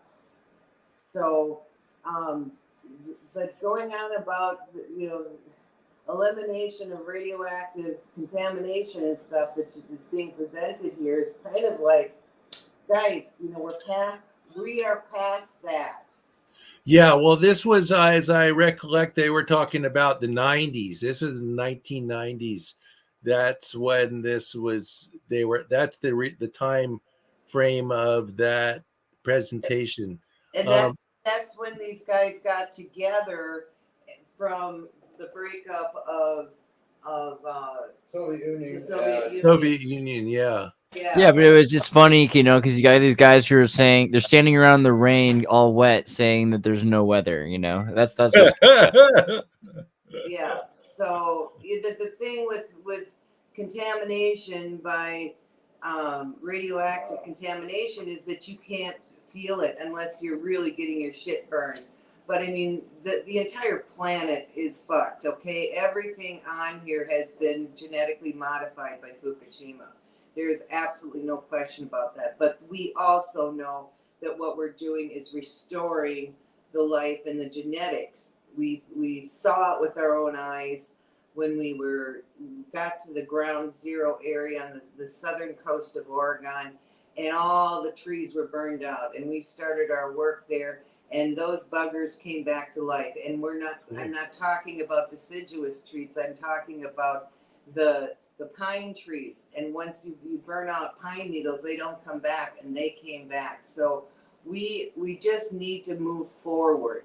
We need to take what we have, and we need to move forward. And we need to do that. John and I, we don't care if anybody else does it with us. We do it. If you guys want to do it and not talk about, well, somebody did that and this is going on here and how evil and fucked up those guys are. I mean, that was mainly for Adam's benefit, right? So, because Adam asked the question, like, why aren't we seeing this? Where's, shut up and take my money, right? And then we're like, well, here's why you don't, but here's why it does exist. And it's important, because otherwise people think why else would it, otherwise it's grifters faking it, unless it exists and they're hiding it and you can make it yourself. Right. So we'll show that you can make it yourself. We just continue making it and making it happen. But see, it's the crux of this is we are doing, you are participating in your own creation. Okay, so the benefit there is that all these patents are about to expire and they're about to be in public domain, or they already are. A lot of them have been for decades. I don't give a fuck about patents. I don't give a fuck about theories of physics and theories of what's going on. What matters is what you do. We were in the Gulf of Mexico, the BP oil disaster. I can't tell you the number of people that emailed us and said, you should do this or you should do that. And I said, get your fucking ass down here and help. If your idea is so good, then do it. People need the vision and seeing the blimps and knowing that they exist and knowing that they can make the stuff. I mean, that's the thing. People think it's like an uphill battle that's never been fought, and it's being fought right now. And there's people that you can do it with. Well, yeah, it's always been that way. Okay. And I'm saying I want to change that. I don't want it always to be this. We're stuck in this fractal system. Okay. Everything in here is fractal. And that is by our own design. So we choose to change that. I don't know if human consciousness has gotten to this in the past, where they've suddenly realized that they are the one that's doing the creation, that all of this consciousness, everything that is motion, is the one thought. The one thought. And did they get to that point and they fucking disappeared, and now we just look at pyramids and shit on this planet and go back and say, hey, these guys were doing shit back 100,000 years ago we can't figure out. We can spend our time doing that and looking up the buttholes of things, or we can look forward. Realize who you are. Realize who you actually are. It doesn't matter what anybody does to you. You got to understand who you are. Doesn't matter, who's evil out there, and Putin's doing this, and Biden's, Yeah, it wasn't an evil thing. I mean, we're looking at like Pentagon Papers. Like, this is funny to us. Like, this is why people ignored obvious things in front of their faces, and so therefore, yeah. So my hobby is suing the government, just so you know. Exactly. Yeah, this is how I met Michael originally. I was a student senator at a community college, and I was figuring out, I was like, wait, they have this student activity fund, and they're just wasting it. They're taking all the money, and they're trying to jack it so that they could give it to the board of governors or something weird like that. And, he's like, don't let him. Right. I understand that. I understand. So my hobby is suing the government because, see, in the United States, the First Amendment protects your right to sue the government. It's actually in the Bill of Rights. Petition for grievances. It's called the right to petition the government for grievances. Yeah, okay. And I've actually won a bunch of lawsuits against the federal government and the state government. I understand. But I don't do it for money. I do it for fun. I understand. Principle. I understand, but I was in that system. I wrote bills that were introduced because of the corruption in our judicial system. I had a TV show in Minneapolis, and it's all corrupt.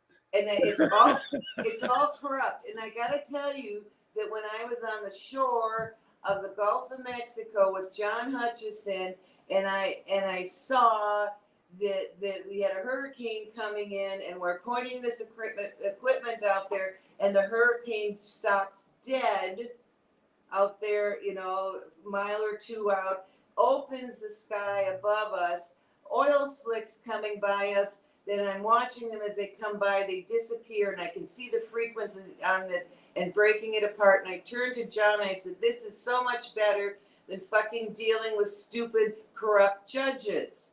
So, you know what? There's a time when you realize that the system is fractal. It's going to repeat. It's going to protect itself. Oh, yeah. It's going to protect That itself. I agree with. Change, Oh, yeah. okay? And the only way that change happens is when you do something. That's right. And yeah. it isn't doing something. If you don't get in the arena, you don't have it. There's no chance at all. It's better to get in the arena and fail and get up again and try again than to, not even try. But consider that. Are you doing something that's just perpetuating the system? And even, trying to fight and change, and I taught the fucking Constitution. Well, basically, I don't sow of what I call sow of the flesh, which is basically, I sow of the spirit. So, like, I avoid things where I'm going to get personal gain out of it. I do stuff out of joy and love and giving. I love to give. Okay, well, good. So, but let me finish. Let me talk about the Tictoc now.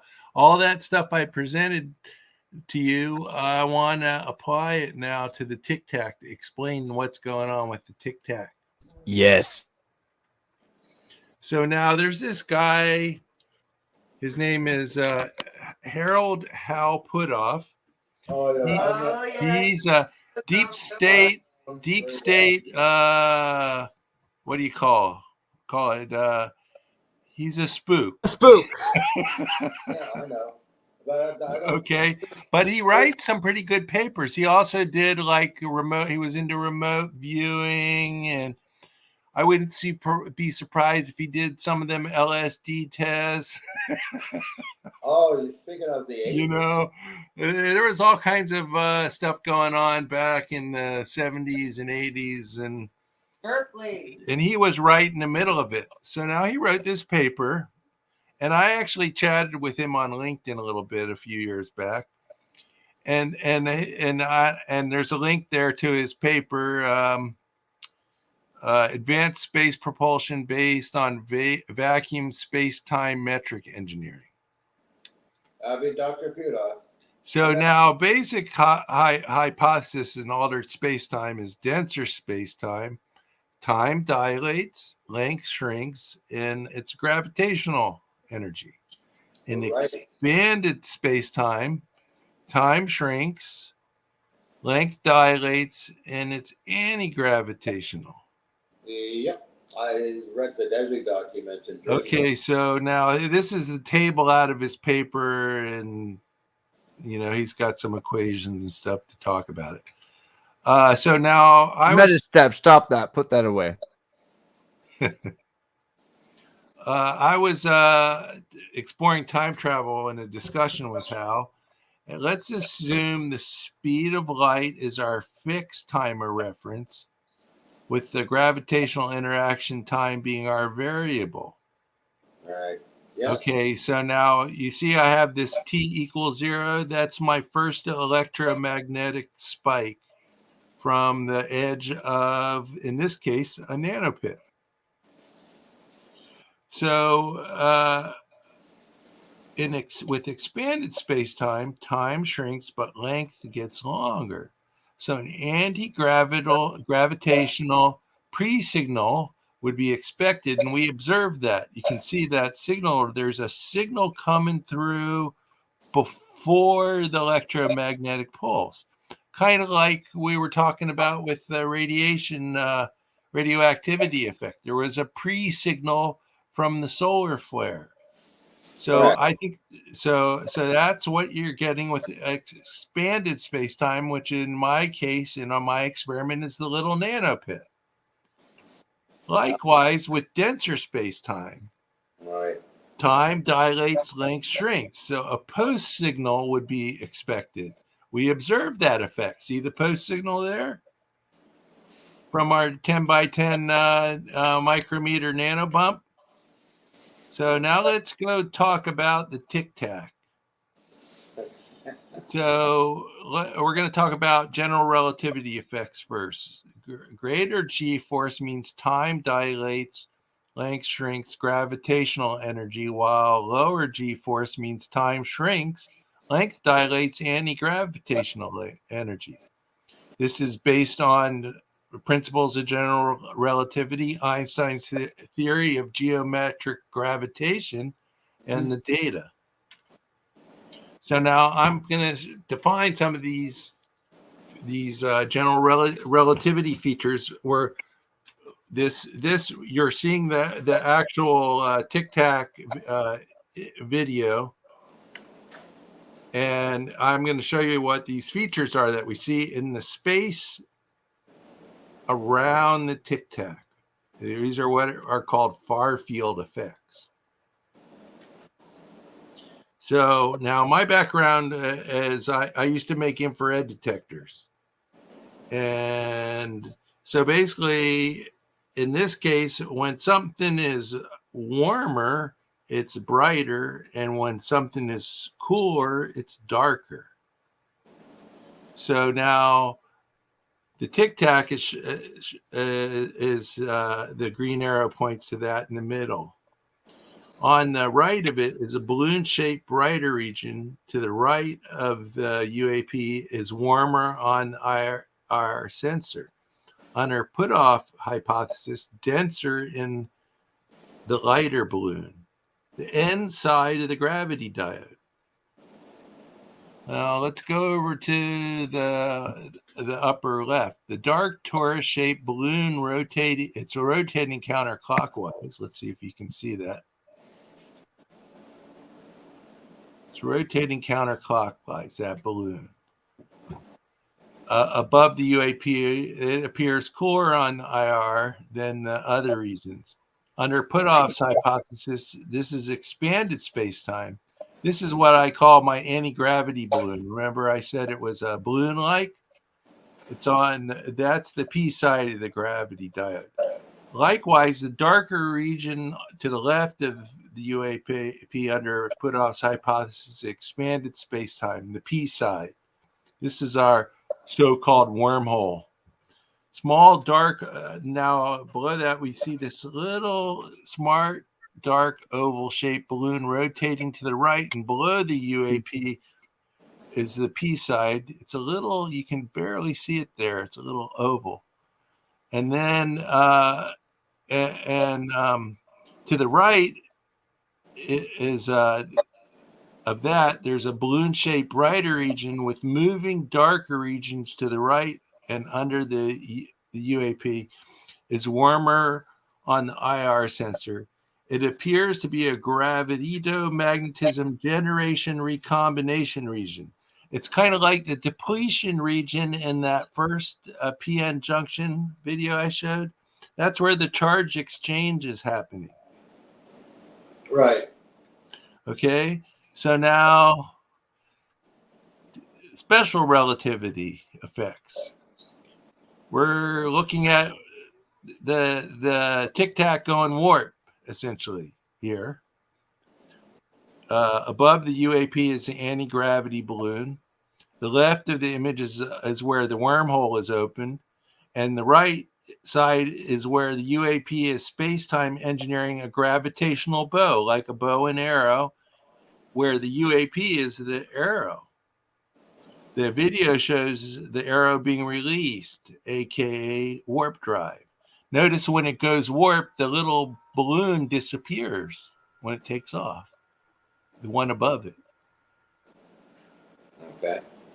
So now let's talk about these.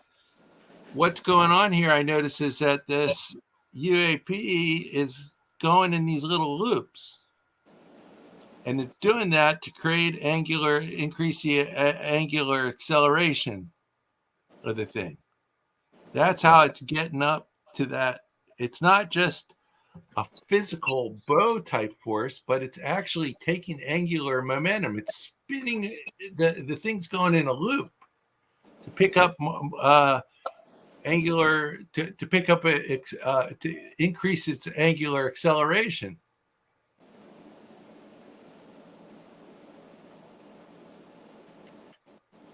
So now I'm broken it down into individual slides here. This is all on. I noticed the magnification of each thing and what I observed. You see the balloon. So I'm going to step through these kind of quickly. So because there's a lot of them. You can see the.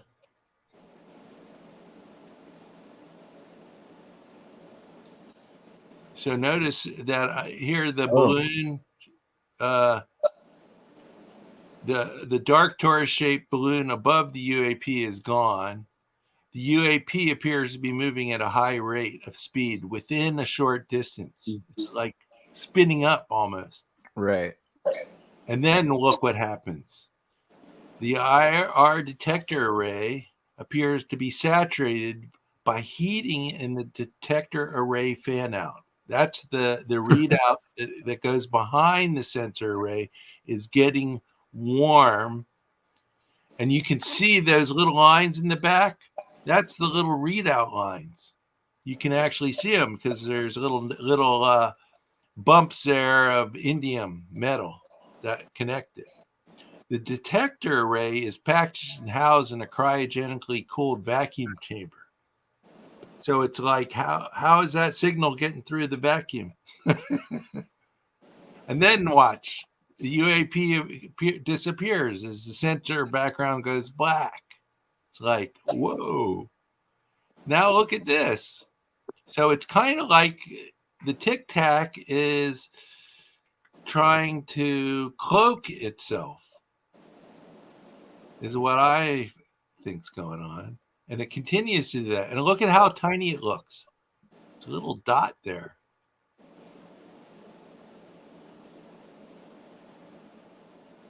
See, the problem is the infrared can see it anyways. So I think it was trying to cloak it because you look at the background signal there. It's like saturating the detector in the back. Now watch this. It's like powering up the thrusters. See how the dark balloon appears and it's like, wow. And then it goes black again. Then it disappears. Then it reappears. And watch, it's going into the loop-de-loop.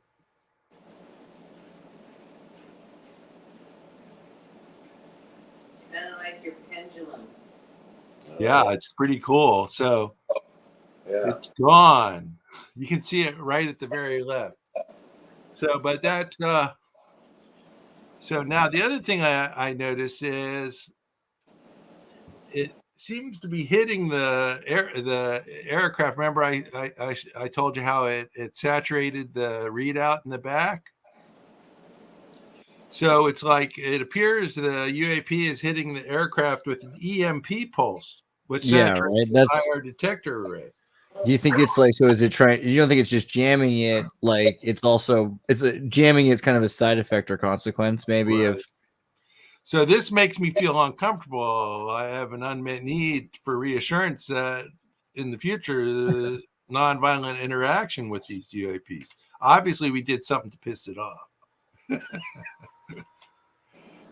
So They could that's just pretty be, much in it. fairness, hot rodding teenagers from Dimension X. But yeah. So let me go back here to, where is that? StreamYard? Oh, here we go. Stop screen. Is that how I get out? Okay. I think I've monopolized enough of your time, gentlemen. No, that's pretty interesting, though.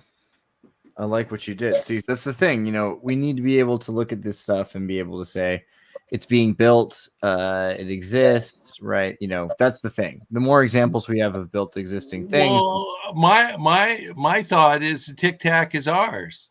Right. Yeah. It seems that like it's not.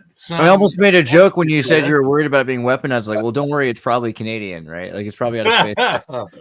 Probably out of SpaceX, so Camp X. So, John shakes his head. You don't think that it's Camp X? You don't think maybe that the Tic Tac is para-Canadian, para-British?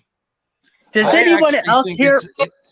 It's Air Forces, and that's because I've listened to the Commander Fravor, or whoever it is, talking about it, and different pilots that were involved in it. Very Lockheed looking. And they said that the Tic Tac disappeared and then reappeared for unknown reason at the rendezvous point. So how the hell did the Tic Tac know that? Did they read the pilot's mind, or was it the Air Force? You know, maybe reading the Air Force's mind because it's a telepathic blimp. Haven't you seen the Flight of the Navigator?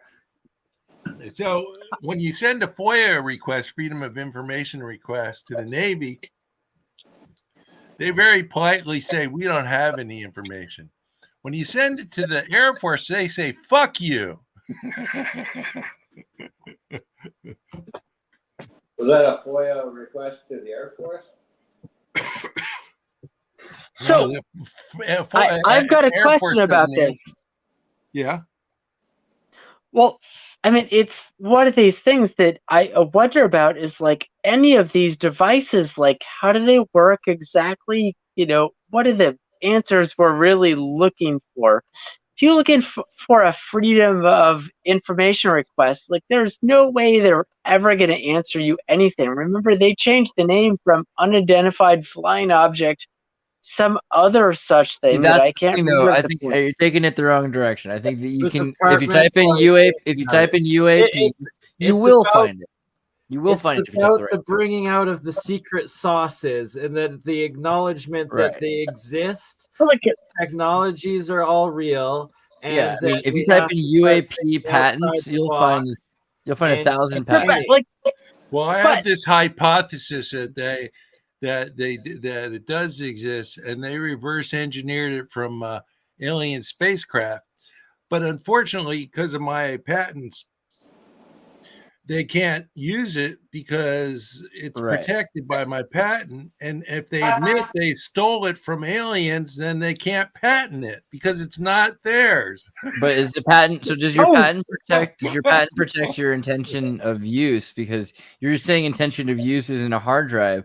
Does that qualify if you change the actual thing to be used for something else? Well, yeah. I mean, if you look at my latest patents, I got all kinds of different applications. That's just one example, is the hard drive. It also, you could do this with a tape drive too. You could send a rocket to Mars, and the whole thing could be powered by a DAT tape. So by the way, I was a child of the late 1970s, and I do remember tape drives being a thing. And I was completely convinced at the time that they are entirely useless because no way, tape's the best thing. 25-minute program recorded into. I spent days typing in. Put petabytes on a tape. You just have to use tape. See, what it is it takes. You can get 6 terabyte on a tape drive. Petabyte. I've got a internet just disappeared. So yeah, just look at petabyte the bit. storage and tape is huge, and then also the idea we were talking about earlier is energy storage, literally using memory tapes to store I'm energy. so sorry. Energy storage is key, and these batteries and the fact that they're Tape producing batteries. Internet sustained based. energy usage deliverable for years, and it's like we got to find Laser Saber, get him on to do a pretty much a decade Tape is just update. butter. And it's like, have these been running in his garage for the last 10 years, powering like his fans and whatever else he has going into it? And what's also like comparable is, Boyd, you'd be best to answer this with what Mike was calling these Earth batteries, the tube and Yeah, those are magnesium. cool. Was it? You've made some of these as well, right? Well, I got the stuff. I haven't put them together yet. You haven't put it together yet. I have to. but I have to Jeremiah buy. and I have to buy the copper wires. The part I'm missing.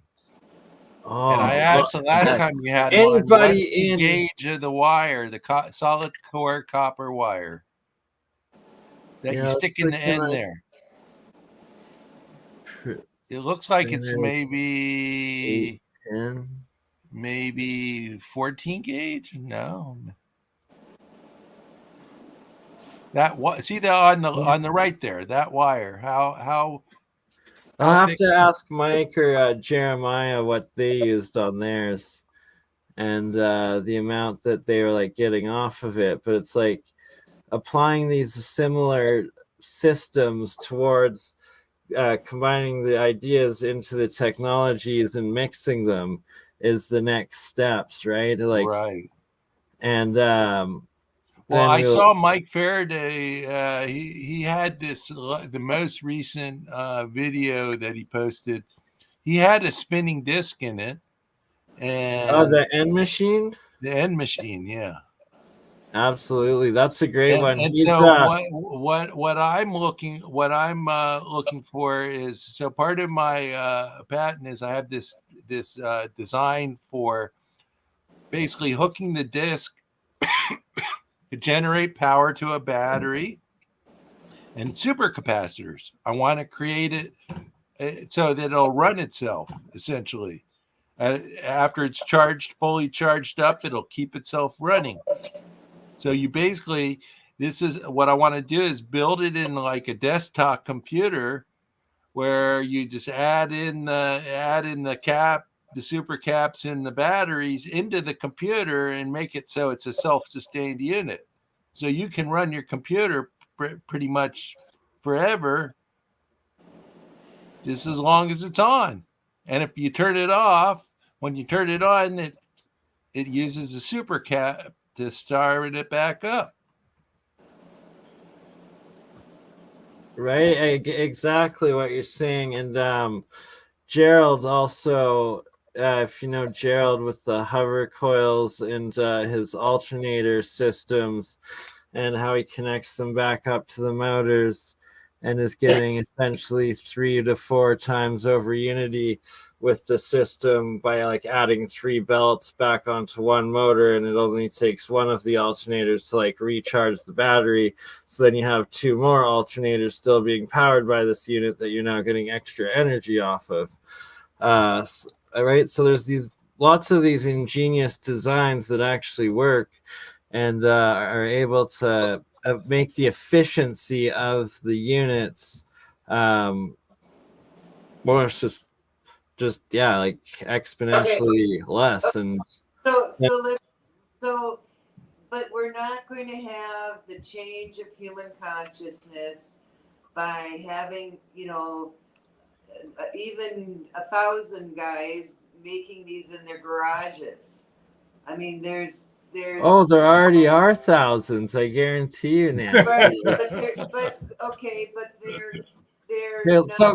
Let's watch what Laser Saber did with the 12-volt cells, because this is key, the stacking of them and then getting the circuits powering and running things. If we can get 1,000 people to have their garage, like their outdoor little science workshop with the powered cell unit running all of the things that you can just keep building off of and keep sustained. You're going to have a heck of a, and then start producing heat off of the energy too. And I understand. we're changing the world. Yes, I do believe that. But I also believe that the guys in the bush in Africa aren't going to be able to do it. And exactly. Like we're going to have to switch industrial manufacturing on a larger scale into it once the technology. I'm a firm believer in taking what already exists and improving on it. Exactly. That's why my approach is to making gravitomagnetism to get it so that it's generally adopted, was to use it to create a cryptographic device, a data protection device. Because you could put this in with that right algorithm, you could put it in every computer on the planet that has a hard drive. It's extra utilization of that app. energy potential. I want something that you don't need any hardware. You just need the software that goes into your computer, and it makes it so your computer can do it. Maybe you add a couple components, or you get the manufacturer to install it when they release their next product line. You know, that's what you want. You don't want to recreate the wheel every time. Well, Exactly. We want to get the wheels spinning and have them continuously spinning for as long as possible. Indeed, right? I'm on the opposite. I don't believe the system is something that I want to continue. I don't want to continue the fractal that we've been doing since the beginning. I want a new change to come in, and that requires that requires really outside the box thinking of these systems. And when I talk about these systems, I'm talking about humans and the systems of patterns of thought that they are currently in. And so, I mean, we've used war to advance technology. And I want it to be something different than war to advance technology. I'm with you. I don't like what we have is called dominance culture. It was built after because of the agricultural revolution, when we started having haves and have-nots. I support what's called compassion culture. Yeah, well, giving is natural. We have to learn violence. We learn it when we're little kids. Right, and that is an ingrained trait now, and it is read Immanuel Velikovsky. You know, I used to say all kinds of stuff to John, and that's his only response to me for like 2 years. And so I finally read it, and I understood this pattern and system that is in the human consciousness. It's actually on all life consciousness on this planet, and it is something that we chose to do because we are the consciousness and we are living out what we've created. We're making experiences and choosing possibilities, and those things that we don't choose go back into the unconscious that then powers the whole friggin' system. Well, it's epigenetics is what it is. It's epigenetics, and it's intergenerational trauma, and it's been passed on from generation to generation, but it's not not natural. We can break it. We can learn how to love each other, and we don't need to have dominance anymore. I agree that we can do that. What I'm saying is that this is the pattern that, I don't know if you heard me in the beginning, but I am the original thought. You are the original thought.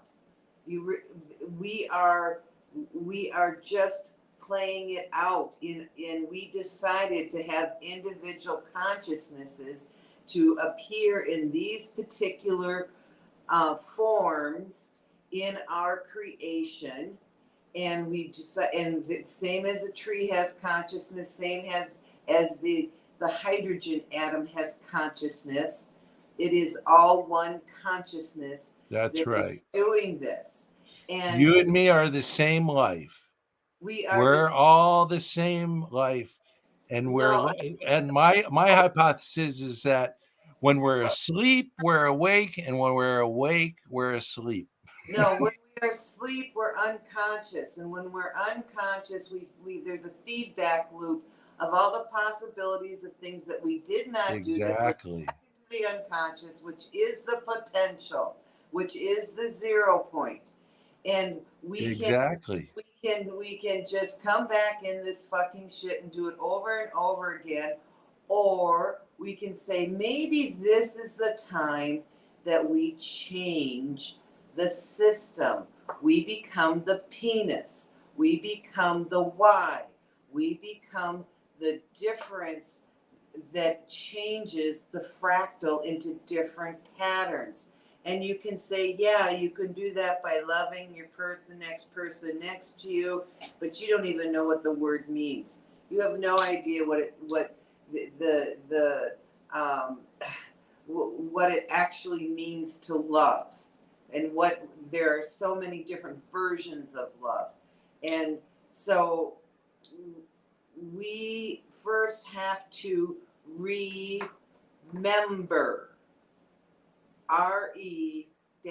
member, okay? We have to remember who we are. I am.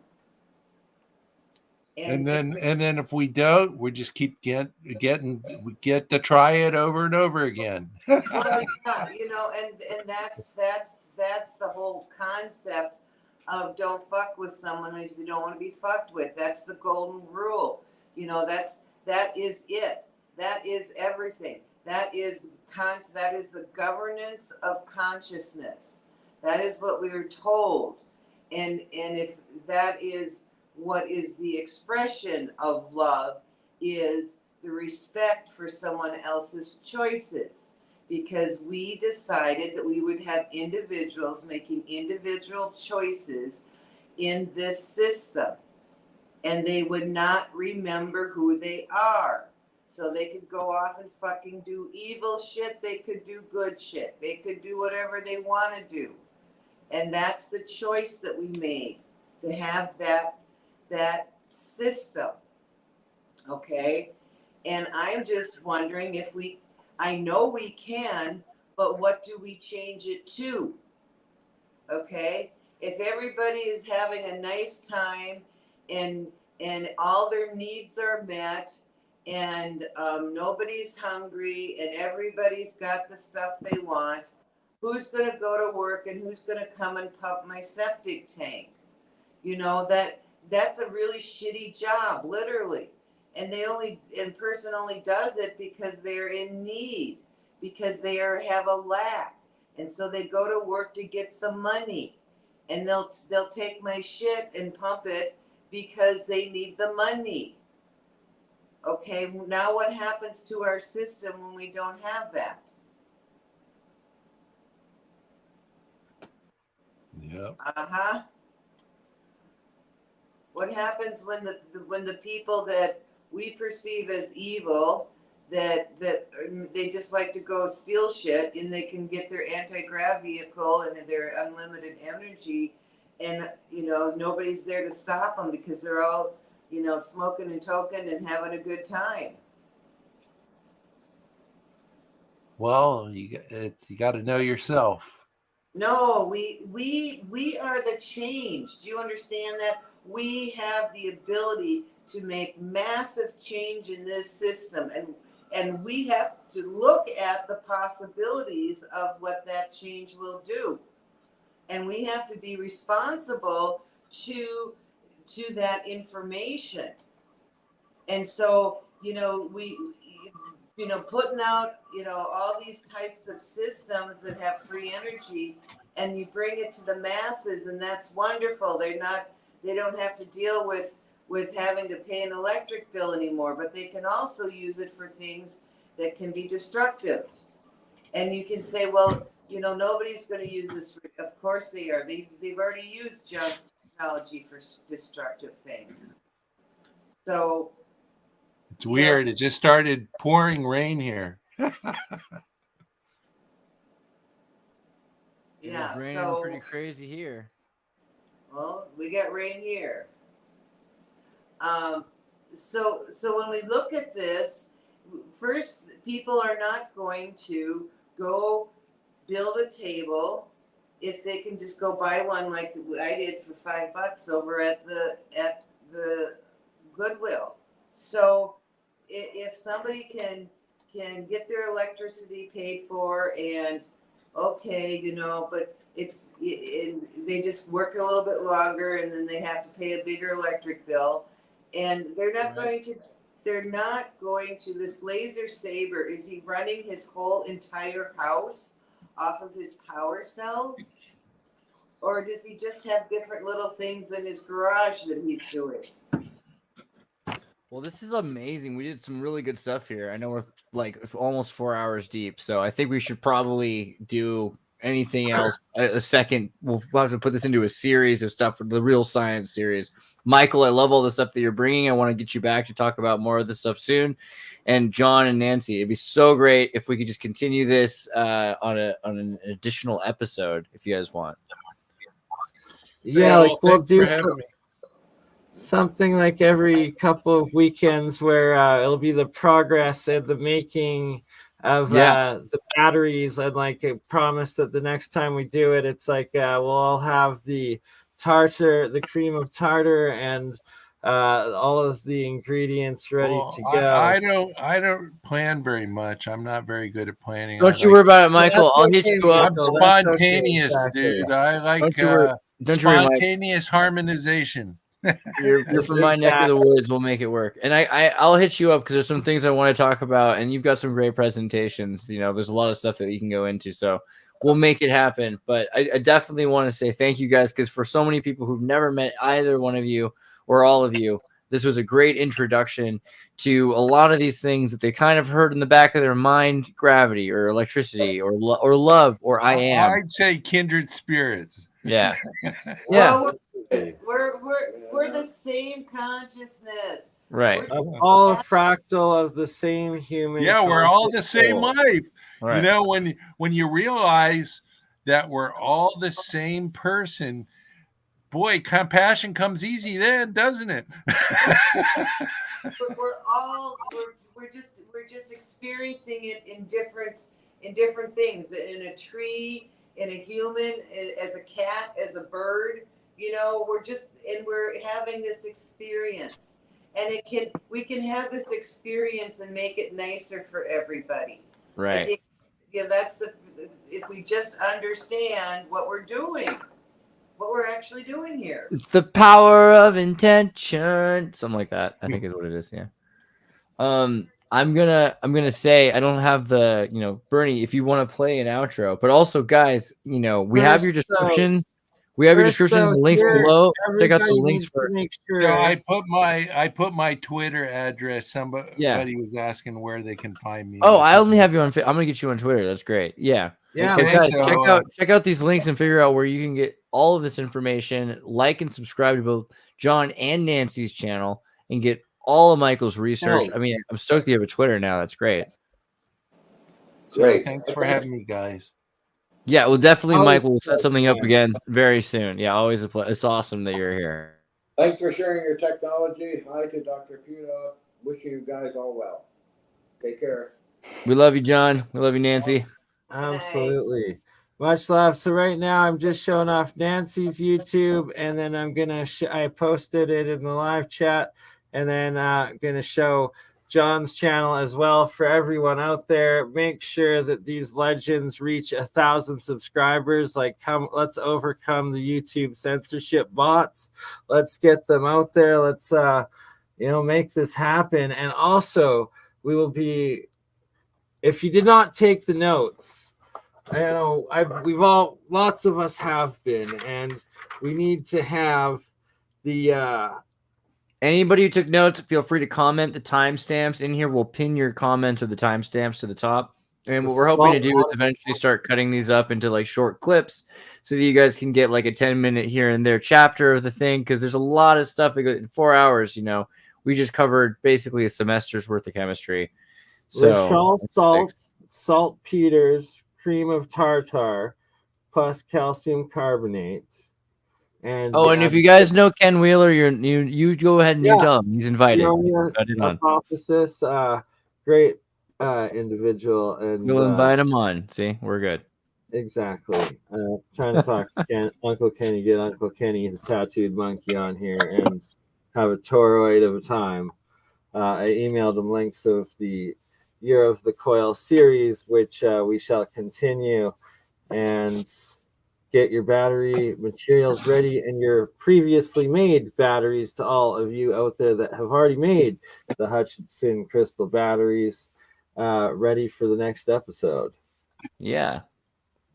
All right, guys. We'll see you I'm next still kind of sad I never got to find out how to make the alternating current version of the batteries. Well, it's in my notes, and it was actually mentioned twice in there and covered, so you're just going to have to rewatch the episode and take some more notes, because it's in there. So it's pulsing my internet frequencies and the geometry of having it in a spherical shape. Right. And a big part of actually like some of the different tactics you could take to do that, I think were described rather well by Michael Boyd's magnetic gravitron concepts. I think you could imagine that as a tool for, and he showed some examples of it being used for the Tictoc and the UAP in Catalina. So those are all connected concepts. Well, I mean, were those in this? I suppose I have had internet problems the entire evening, and it's one of those things of which if that's really in this broadcast stream, you can go ahead and like tell us what you felt like was missed. Like afterwards, go back and like make sure that anything that you have questions on, we continue to answer, because I think the questions, and I'll admit like there are circumstances where the answer was love or something, and so that and so that makes it more difficult when you're trying to ask about alternating current, but there really are the correct answers. It sounds kind of like the Bible code, that is the Bible code, and like the Talmud and all of that. Like the more you go into the ancient writings, we need to probably talk to Ben Stewart about Kymatica and some of the ideas of kymatics, because that does relate to the idea of alternating. How you alternate a current is the other thing. We showed some pictures. Michael showed the polarization of. How much chocolate have you ever had in life? Like, I remember getting a hold of a guy that he knew chocolate, and I remember telling this guy, I'm like, "Have you ever like read the ingredients list on the chocolate things?" And he said, "Well, like, no, not a lot of them." I'm like, okay, fine. Yeah. Like, have you ever really thought about like why chocolate's so tasty? And I described this thing to him of this cupcake manufacturer place that their like ingredient in their whole cupcakes was love. And I told him that like most of the chocolate that shows up to the United States is made from Venezuela. Wise wisdoms of cupcakes of love. Right. So when you look at Venezuela, like they have got an enormous amount of hate for the United States. The secret ingredient of why chocolate is so tasty is all of that hate from Venezuela. And this chocolate connoisseur that opened up his own business that made it a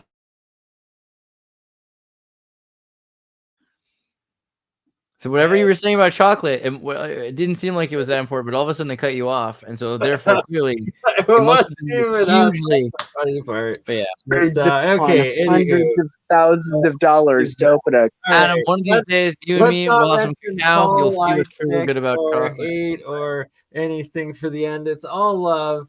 It's all about building your own crystal batteries and getting the materials ready for the next one. And don't you But yeah, worry, Adam, there's we need to get lots some of cacao, secret sauce. and we'll That make there's some. also private wizard streams with the Hutchinsons for the actual wizards and the hobbits that want to put in the work to get in there. And those are recorded. Certain parts will eventually be, for the sake of free science and development, will be edited and publicized, but will take time. And it's a sharing, a mixture of the secret sauces of the different missing parts all coming together. So, But yeah, Adam, after this, Adam, when we're done, I'll send you a couple links or some things I think you'd like to see, especially Ben Stewart's Chromatica, which will help an idea on alternating current and how you can use crystal lattices to control a current, or the currency as they referred to it earlier. But yeah, it was a great conversation. It's late for me. I gotta go to bed. Bernie, I love you. Good night. Love you all, brothers and sisters, and everybody that has been a part of this nearly 4-hour journey. Andreas, Adam, everyone, John, Nancy, Jeremiah, you weren't even here, Charlie, Mike, Michael, and anybody I might have missed. I love you all. We love you all. We'll catch you on the next one. We're going to do it again soon. Ta-ta.